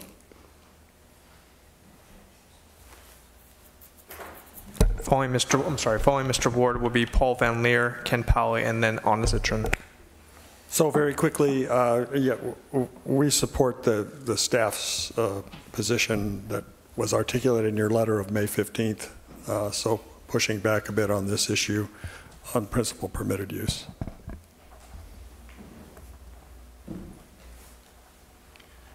Yes, hi, Paul Van Leer for Ag Advisory Committee. Just some clarification. Is a farm worker house included in, is it a principal permitted use? Yes. Okay, I want to make sure that's clear. Okay, thank you. Mr. Powley and then Ms. Citron. Oh, sorry. Supervisor Hartman, Supervisor Williams, Ken Powley. I am with Surfrider. On this, I'm representing Surfrider's position also. I would support the Coastal Commission staff's recommendation. I am concerned that assorted accessory structures can get quite extensive. And if they're not the principal residential use, then I think they do need to be reviewed in considerable detail. So I support the Coastal Commission's recommendation in this regard. Following Ms. Citron will be Mr. Troutwine, Ms. Rossler, and then Ms. Carlson. Good evening. We also wholeheartedly support the Coastal Commission on this, and quite frankly, I'm scratching my head because I thought it was very clear. We want to encourage ag development. We want to prevent mansionization of the coast. Well, let me tell you, the applications that come in with a pool and a cabana and those things, I mean, those are your residential estates. I think we want that all to be appealable. And if somebody comes in to convert what was a farmhouse into a residential estate, they will be applying for those residential accessory uses. So I think when you look, again, the very narrow geographic area that this affects, this does not affect Hollister Ranch at all. And given the uses on those properties, active ag, resource protection, what on earth would be the justification for allowing residential accessory structures on a principally permitted use basis in an ag zone? It just makes no sense to me. So we fully support the Coastal Commission and would urge you to follow their lead on this. Thank you. Mr. Troutwine, and then Ms. Rossler. And then following Ms. Rossler, Ms. Carlson. Thank you. Well, I definitely echo what Ms. Citron said. It was spot on and consistent with the comment I was going to make. We fully support the Coastal Commission's modification on this. I went back through the plan just to sort of refresh my memory on what actually, like, why are we here even discussing this particular issue? Who's arguing for their cabana and pools and interest even in this room today? You know, the very purpose of the GCP is to provide, and I quote, a local vision for protection of the Gaviota Coast. Our goals, priorities, and policies include protect, maintain, enhance, and restore the coastal zone environment and its resources. You know, streamlining the permitting process for a cabana and pool has absolutely nothing to do with the plan and all the work that this community has put into it. And following Ms. Carlson, the last speaker is Mr. Massara. Okay.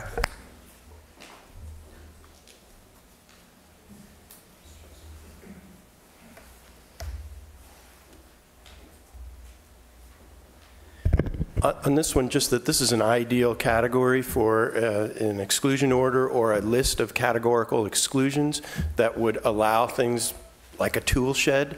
I mean, in other certified LCPs in California, like Santa Cruz County, for example, a rancher can build a 10,000 square foot, 40-foot barn with no permits whatsoever. I mean, there's got to be accessory uses on ag parcels that are allowable. With respect to the swimming pool thing, I think we've sort of gone over the falls with that, but I'm not sure I know of anywhere in America where you can't just build a swimming pool. And so I guess I agree with Ms. Zimmer on that one. Thank you. And that's the last speaker for this item. Any additional comments, Supervisor Williams? Well, it's obvious to me that we're speaking of people who are on two different planets about what this means out there. So tell me, what does this mean? What is covered here? Is an ADU covered? Is a swimming pool covered? Is a cabana covered? Is a tool shed covered? You know, it's really hard for me to get my head around it with the different interpretations of what this is really about. So Supervisor Williams, Ms. Harris has put up on the screen something that was included in the material. So there's a chart that indicates those accessory structures which would be principally permitted and which would be non-principally permitted. And I think in our discussions with the Coastal Commission staff, I can't even remember when they were, earlier this week, last week, we came to at least a tentative conclusion that perhaps we could move home occupation to a principal permitted use and the residential accessory use and structure, which is sort of a catch-all. It doesn't include the incentive dwelling unit, the artist studio, the guest house, or a pool cabana, but other things like garage or other accessory structures would be through a CDP or exempt. I think the pools are typically exempt, and very small sheds are too. So why is the ag housing of 5 or more employees, why is that not a principal permitted use of ag? It requires a different permit right now than a CDP. So it requires a CUP. So it's not on this chart. We're doing that separately. Yes, I'm eagerly awaiting when that comes back to the board. And, That's a lot of stuff covered. I mean, is there any argument for being more targeted in our? Well, yellow. I think what we were suggesting is those check marks in the CDH column in the non-principal permitted use. I mean, we're talking about a very narrow area of the Gaviota Coast where this would have really any meaning. It's in that green area, you know, and that I think the implication is that the county doesn't do a very good review of projects, that it's cursory, and it's anything but cursory on the Gaviota Coast. I mean, I don't know of another jurisdiction that's processed several EIRs for a coastal development permit for one or two houses. So it's just, it feels like it's just going a little too far to require an appealable CDP in a non-geographic appeals area for these uses. That was our position. But we're narrowing it. And the other point I wanted to make is we're not talking about accessory uses to agriculture. We're talking about accessory uses to residential. So it's really much narrower. Mr. Hudson? Yes, thank you. And if I could, I'd just like to, of course, Ms. Black and I have talked about this before, so I'd just like to reiterate it is definitely not an implication or any thought on the Commission's side that the county doesn't do a good job when it reviews applications.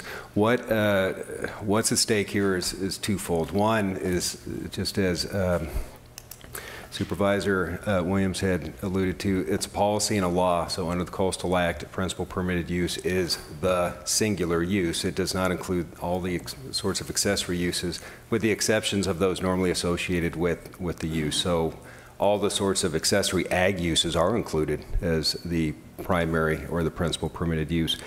What the real concern is, to get to the heart of the matter, is it's not saying that this sort of development, a guest house, for instance, couldn't be approved. It's simply saying that development is not the normally associated development with the principal. It's not the principal permitted use, and thus, under the Coastal Act, which requires those developments be appealable, it simply means that it is potentially appealable. And the importance is that we're talking about really development areas.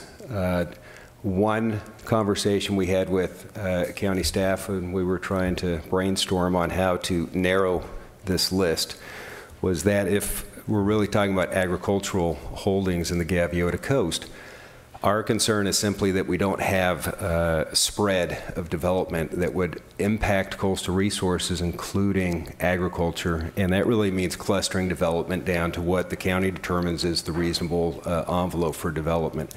One way of maybe further winnowing this list would be to say there's a limit on the development area.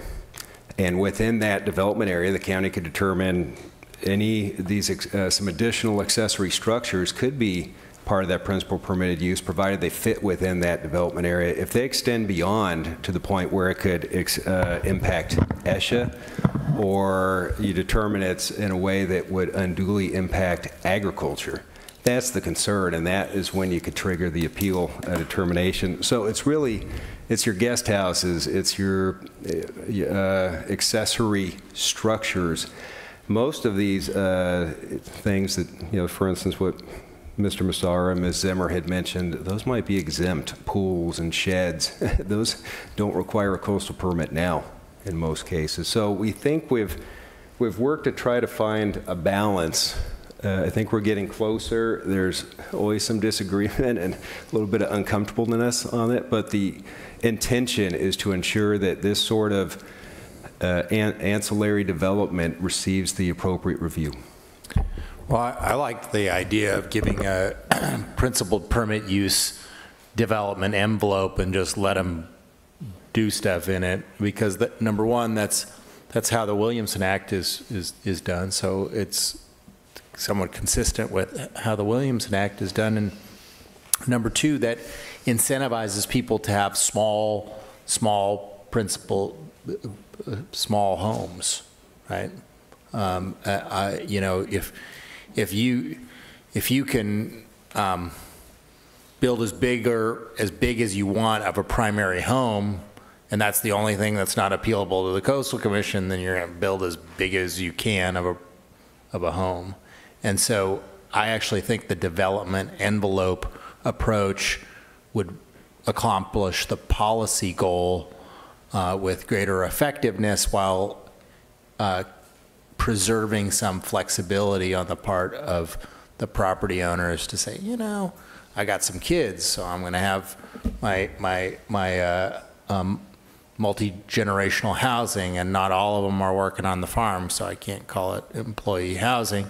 So I'm going to build my incentive dwelling unit in my principal permit use development envelope, whatever we would designate that to be. So I hope we could explore a policy mechanism like that, because if the worry is mansionization, I think that would address that worry a lot more than simply sending everything except for the individual residents to the commission. I'm a little confused if we're talking about like a 2-acre development envelope, or we're talking about 20,000 square feet. That would make a big difference, is how big of a thing it was.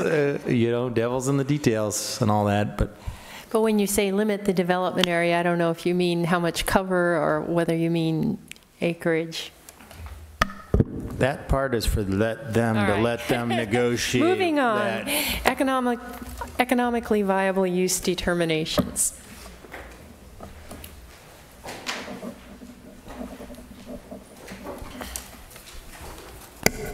All right, the last two topics, hopefully they'll be a little bit more streamlined as we move forward. So the next suggested modification is in regards to economic viable use determinations. And I think I will stumble through the whole name because it doesn't have a sexy acronym, EVUD. So this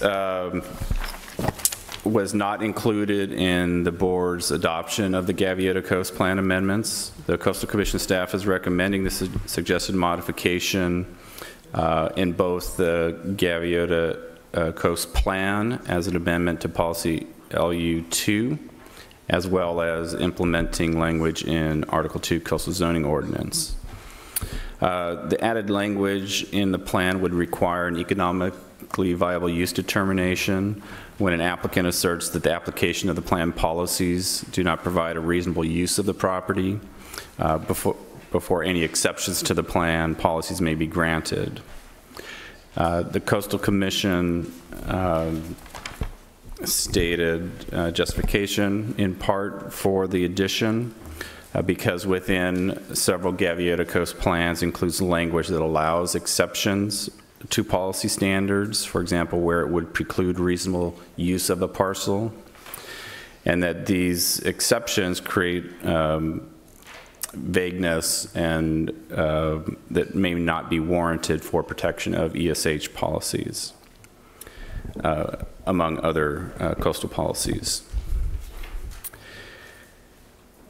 So with respect to the policy itself, while the county eventually accepted the EVUD for Toro Canyon and Eastern Goleta Valley, staff believes it's not appropriate use within the Gaviota Coast Plan, primarily for a couple of reasons. One, the context of Toro and Eastern Goleta Valley. The land uses primarily are residential lots. Certainly Toro has more agriculture, and Eastern Goleta Valley has agriculture as well in the urban area. But application of that standard has more relationship to reasonable backed investment expectations of those lots for a primary residential dwelling. In Gaviota, primarily agricultural land uses. Secondary to agriculture, we've got recreation lands and resource protection lands, such as Arroyo Hondo and the Danger Mon Preserve.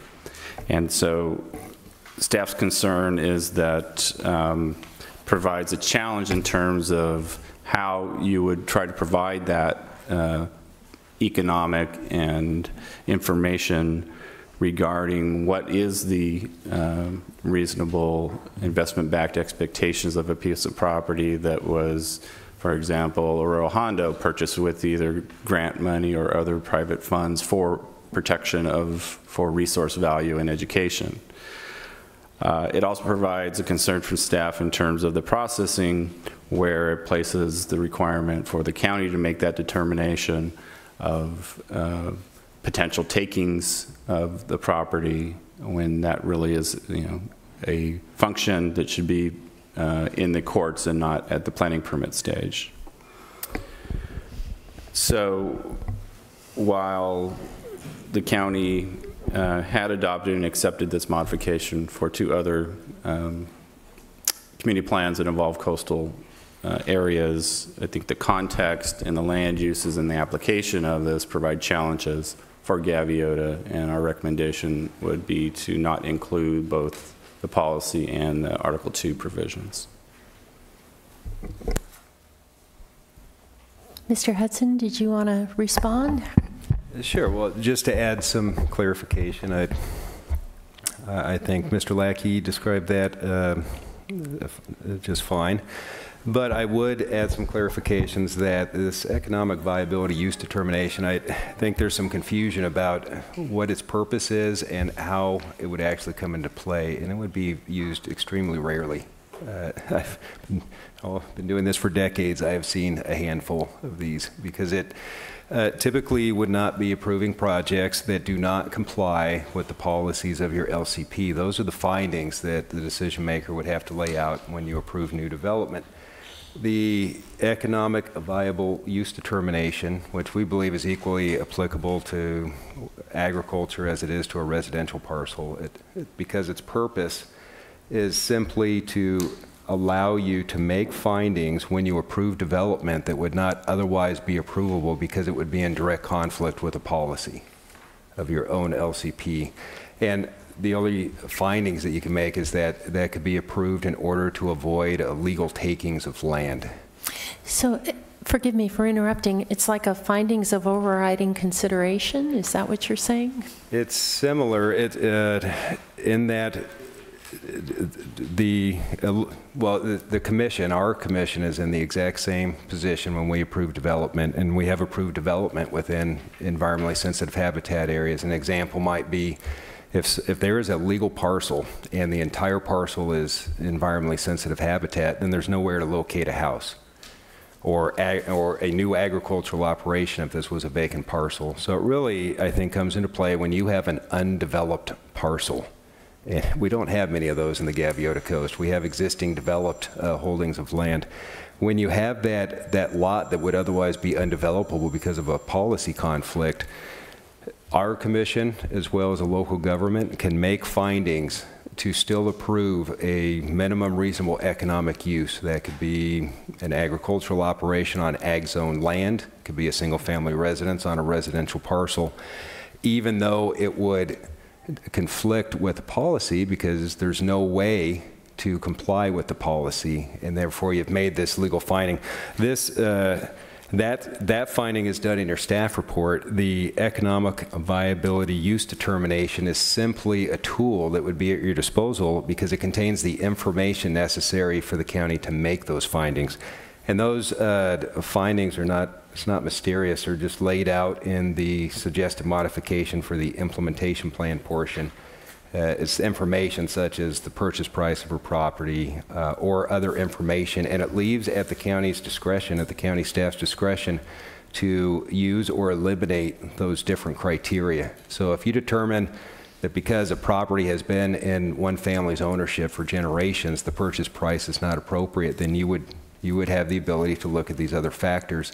But it allows you to determine, and I think in most cases, the example I gave where the entire lot was environmentally sensitive habitat area, you'd use a very simplified set of these because you know some use has to be determined. The only question is what's the extent of that use, and that discretion is at the decision maker's ability.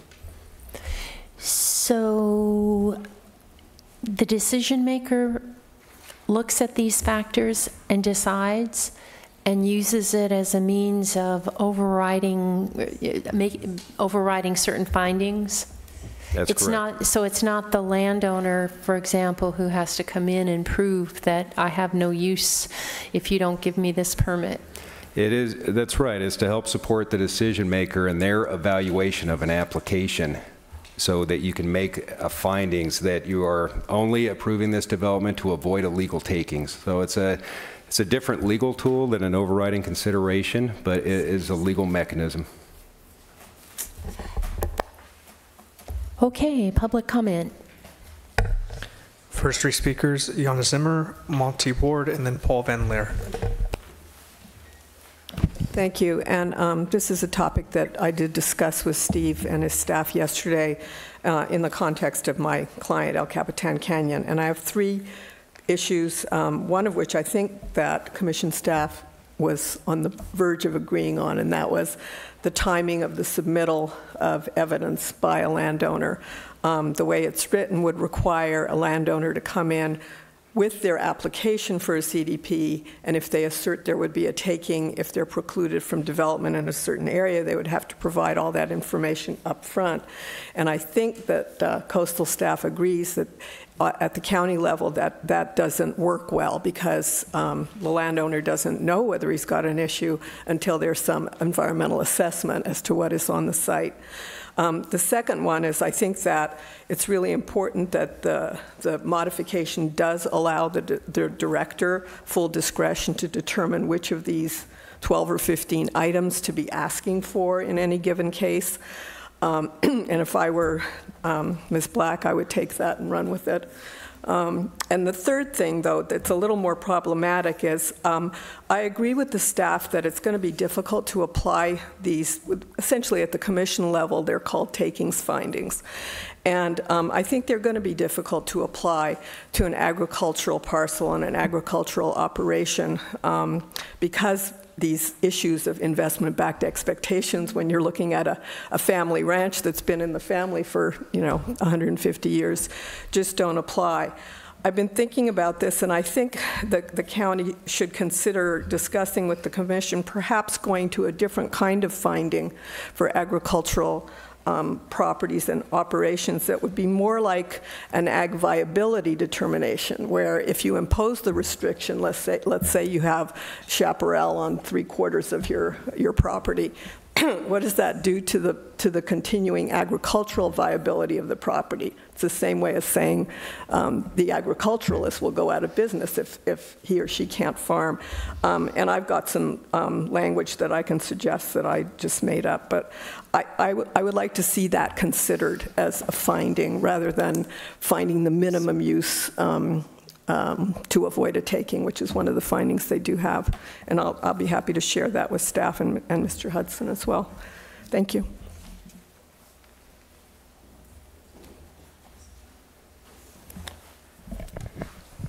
Okay, Monty Ward, just really briefly, we don't support this policy.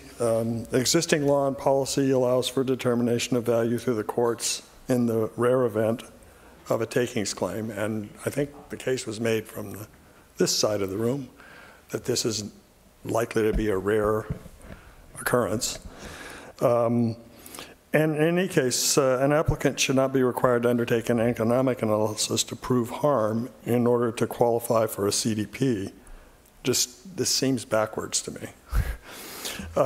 We also don't believe this is a requirement of the Coastal Act, so you're really not required to include this. And why would you in that instance? So we suggest that it be removed. Thank you. Yes, Paul Van Leer, Ag Advisory Committee. I concur with the staff's recommendation that it should be removed. Next three speakers are Mr. Pally, Ms. Citron,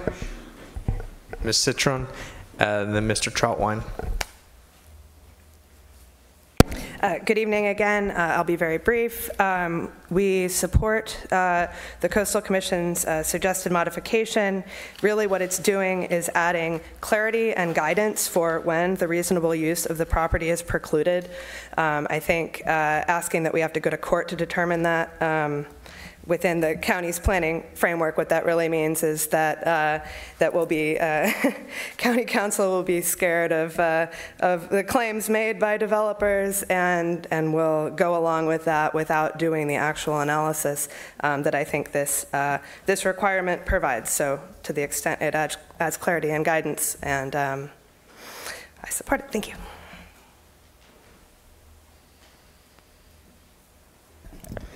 Mr. Troutwine has ceded to me, Linda Kropp, Environmental Defense Center. This is something that counties do all the time. You do it under CEQA. You have to make a determination if mitigation measures or alternatives are legally feasible, meaning that they will not result in a takings. And under the Citizens of Goleta Valley case, where the Bacara is now, from 30 to 40 years since then, this has to be done regardless. And so all of those cases say that the county decision maker or the city decision maker has to actually base a decision on whether or not there's a taking from a land use decision on empirical evidence. So you already have to do it. This, if anything, benefits an applicant, because if the county's going to make a decision on their property and not have to do that analysis and force them to go to court, that's going to cost hundreds of thousands of dollars, or they can try to do it through the county process and get a resolution. So to me, if anything, it protects an applicant, it provides some guidance for you all for something that you do anyway. And as Mr. Hudson said, it's very, very rare. I mean, this would be a situation where all use of the property would be denied because of a policy conflict, and so you have to decide what you will allow to avoid a taking. So extremely rare, you have to do it. This only gives you some tools and certainty for yourself and for applicants. Next three speakers are Ms. Rossler, followed by Ms. Carlson, and then Mr. Massara.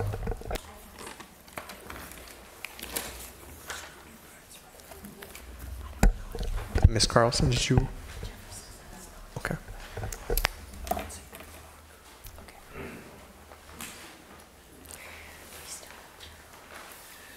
Mark Massara on behalf of the Preserve. I'm going to just make a couple of points here, and I'm going to try to combine this and the next item to facilitate concluding the meeting.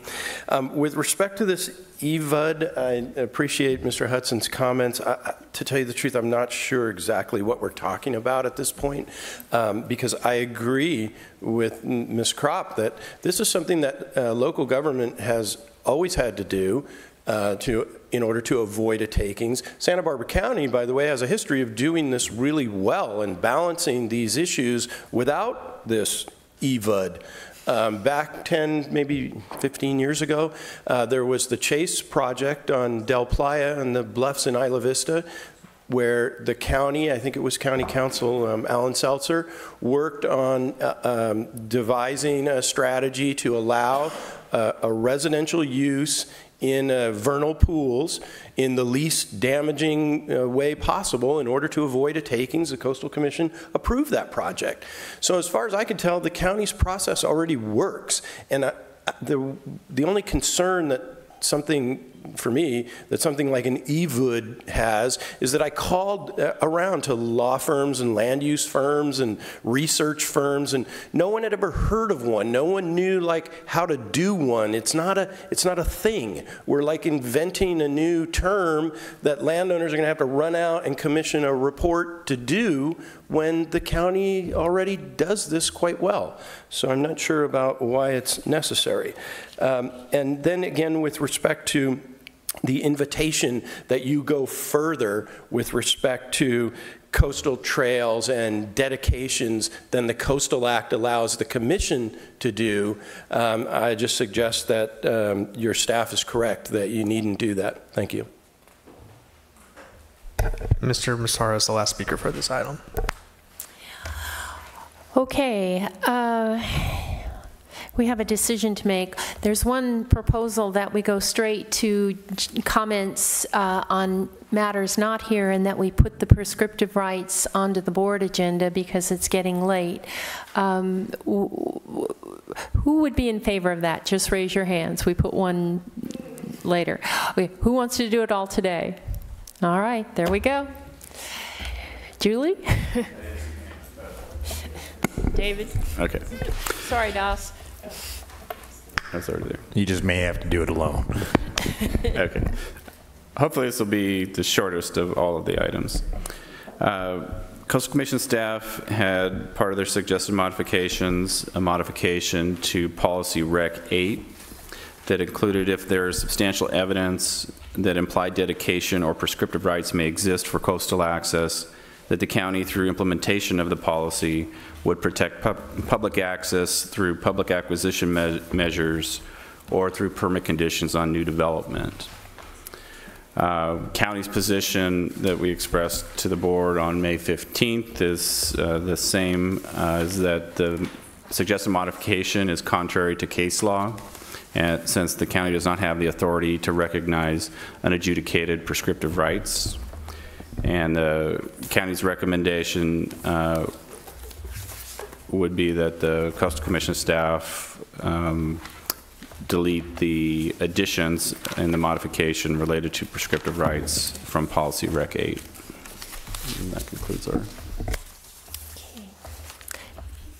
Mr. Hudson, did you have anything, or should we go straight to comment? Sorry, Madam Chair, I would just add, and I think Steve was also going to add to it. So we've been in ongoing discussions with Coastal Commission staff on a variety of these changes, as I think is evidence and making progress. This is one of those where I think we believe that there's some appropriate language that we can work out that's acceptable both to the county and also to Coastal Commission staff and their county council. Okay, so we'll go on to public comment, or did you, okay, and did you want to say more? Thank you. No comment. I think David did a great job.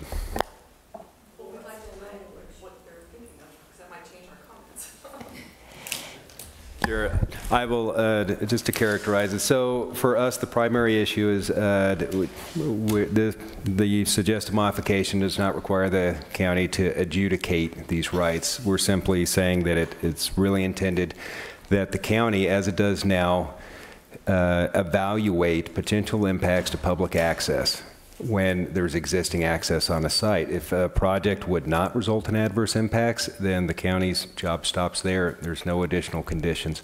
We've discussed this with the county. We're in agreement that there's some additional clarifying language that we can add that we believe would satisfy the county, that it would not require in every case some sort of easement or a condition, provided that the county simply makes findings that existing access would not be impacted. And with that, I think we can bring a solution to you. Okay. First speaker is either Keene or Diane Plaister, followed by Bob Keats, and then Morgan Vasali. And as short as possible. Yep.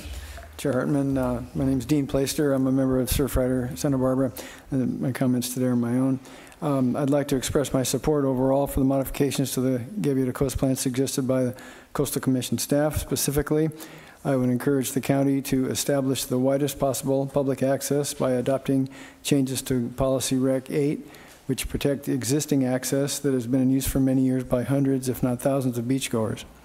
A number of projects are pending on large parcels on the Gaviota Coast, with more sales possible at any time. We lose our routes to the coast with more, we lose our routes to the beach a little at a time until there are only a few spots left. We need more access to the Gaviota Coast, not less. Please instigate the broader coastal access language recommended for Policy Rec 8. Thank you.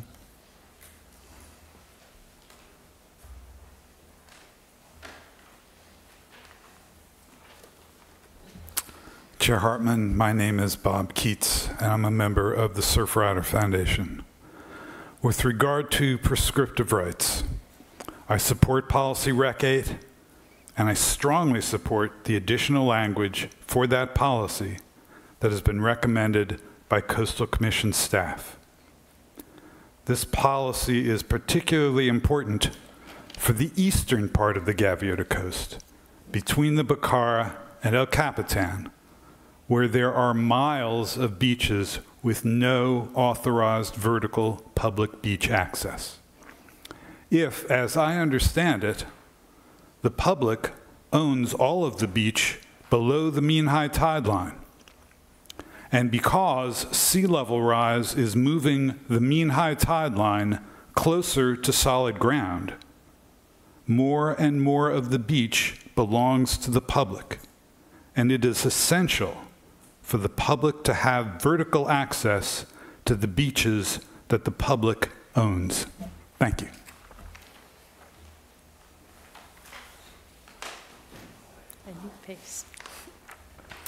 Good evening. Thanks for hosting this meeting for these important discussions. My name is Morgan Vasali. I'm a marine scientist at UCSB, and I'm also a member of the Surfrider Foundation. I would just like to express my support for the California Coastal Commission's proposed modification to Policy Rec 8, which calls for protection of existing historical coastal access points where there's substantial evidence that implied dedication or prescriptive rights may exist. And I'd just like to express to both the county and the commission that we do all we can to preserve and expand public access along this very special section of coastline that's really one of the last remaining coastal open spaces that we have in Southern California. Thank you. Up next are Jana Zimmer, Mr. Van Leer, and then Mr. Pally. Thank you. I, of course, agree that all possible vertical access should be sought out and achieved. I think this issue is really very narrow. It's that I think the county council is concerned that if you purport to adjudicate an access way, that you're going to have to defend that litigation. And so my suggestion is that you add back into the language the phrase "if feasible." That phrase includes legal feasibility. If the county council believes at the time of the particular case that it's not legally feasible, then you don't do it. If the commission feels that it is, they can appeal it, and then they can defend the litigation if they want to impose a condition.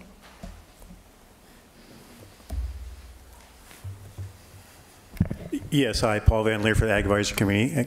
I support the staff's recommendation. Any prescriptive rights are going to be settled in court.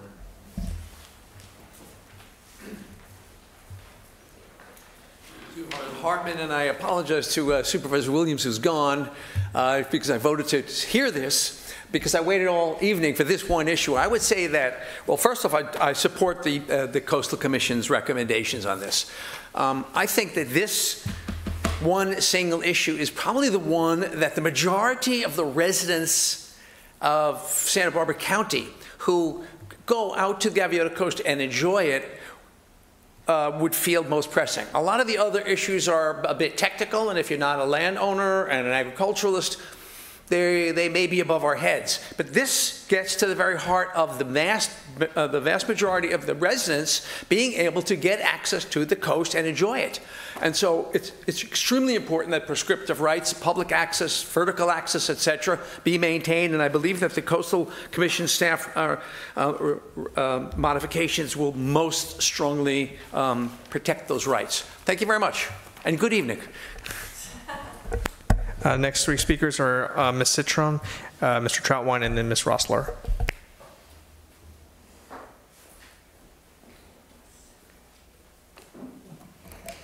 Good evening, Anna Citron for GCC. We support the Coastal Commission's proposed modification. We disagree with County Council's assessment. I'm very familiar with the case that was impliedly referenced, and I do not believe that this policy conflicts with it. I do not believe that it requires that the county adjudicate prescriptive rights, and if there's clarification that might be helpful without gutting the policy, that might be helpful. But I just want to bring to your attention that this language actually has precedent in several other LCPs. Malibu's LCP, Policy 2.3, and Newport Beach LCPs, Policy 3.1.1-7 and 3.1.1-8. include essentially the exact same provision. And those, as far as I know, have not been challenged or applied in an illegal fashion. And there's also language, I don't believe it's in the certified portion of the county's CZO, but it is in there nonetheless. And I have some sections. It comes up in determining exemptions, and that specific language is already in there, including where substantial evidence of prescriptive rights exists. So I think it is, I would encourage you to accept the Coastal Commission's modification, or if some minor clarification would help address the county's concern, I'd be interested to see that. So thank you. Mr. Troutwine? Ms. Rossler?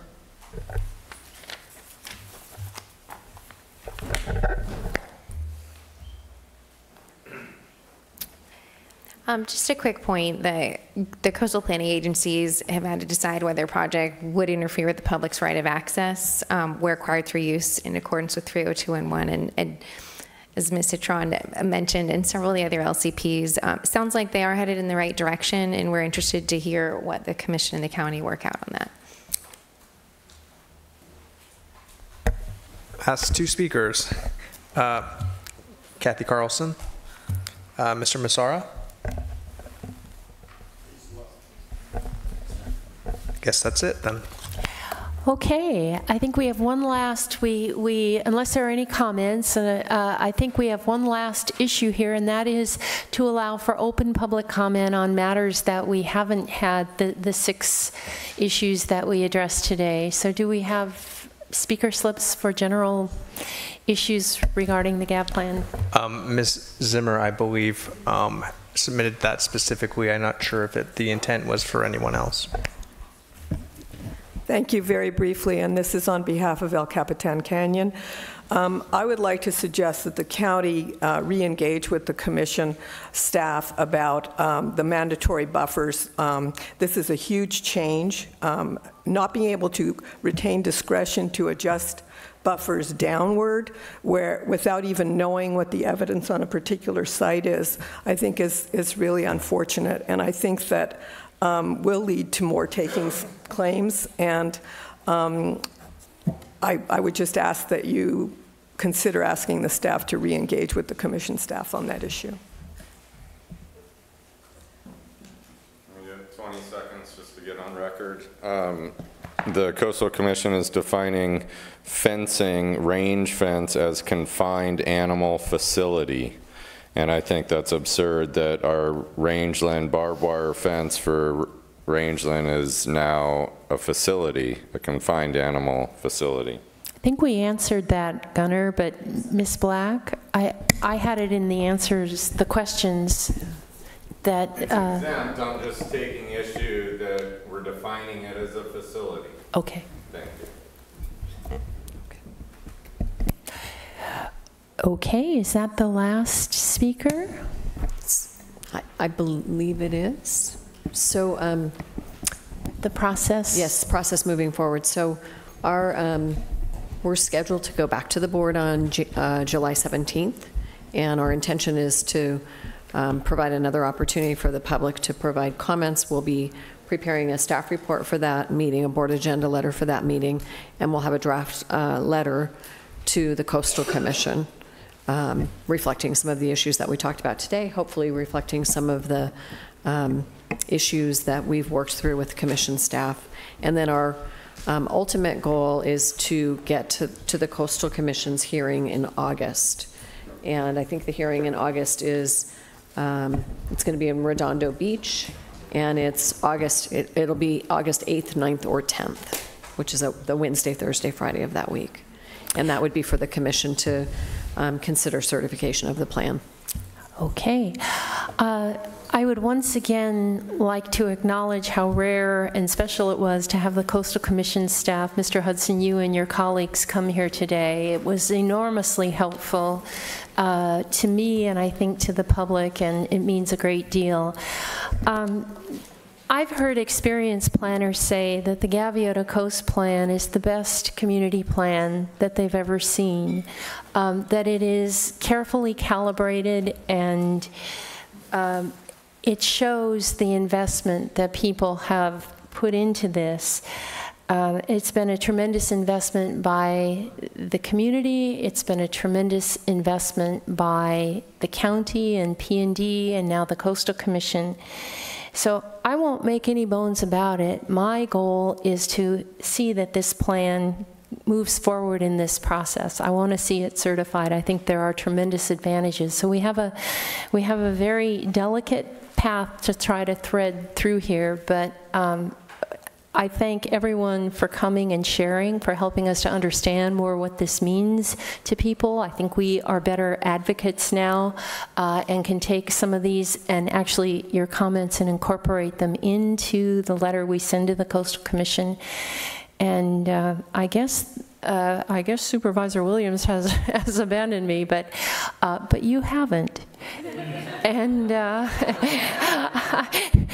the night before a holiday and you're here, I think that says something very important about you and your commitment, and it says something very important about the place, the Gaviota Coast, and how iconic and how amazing it is, and what stewards we all are trying to be. So thank you, and have a happy 4th of July.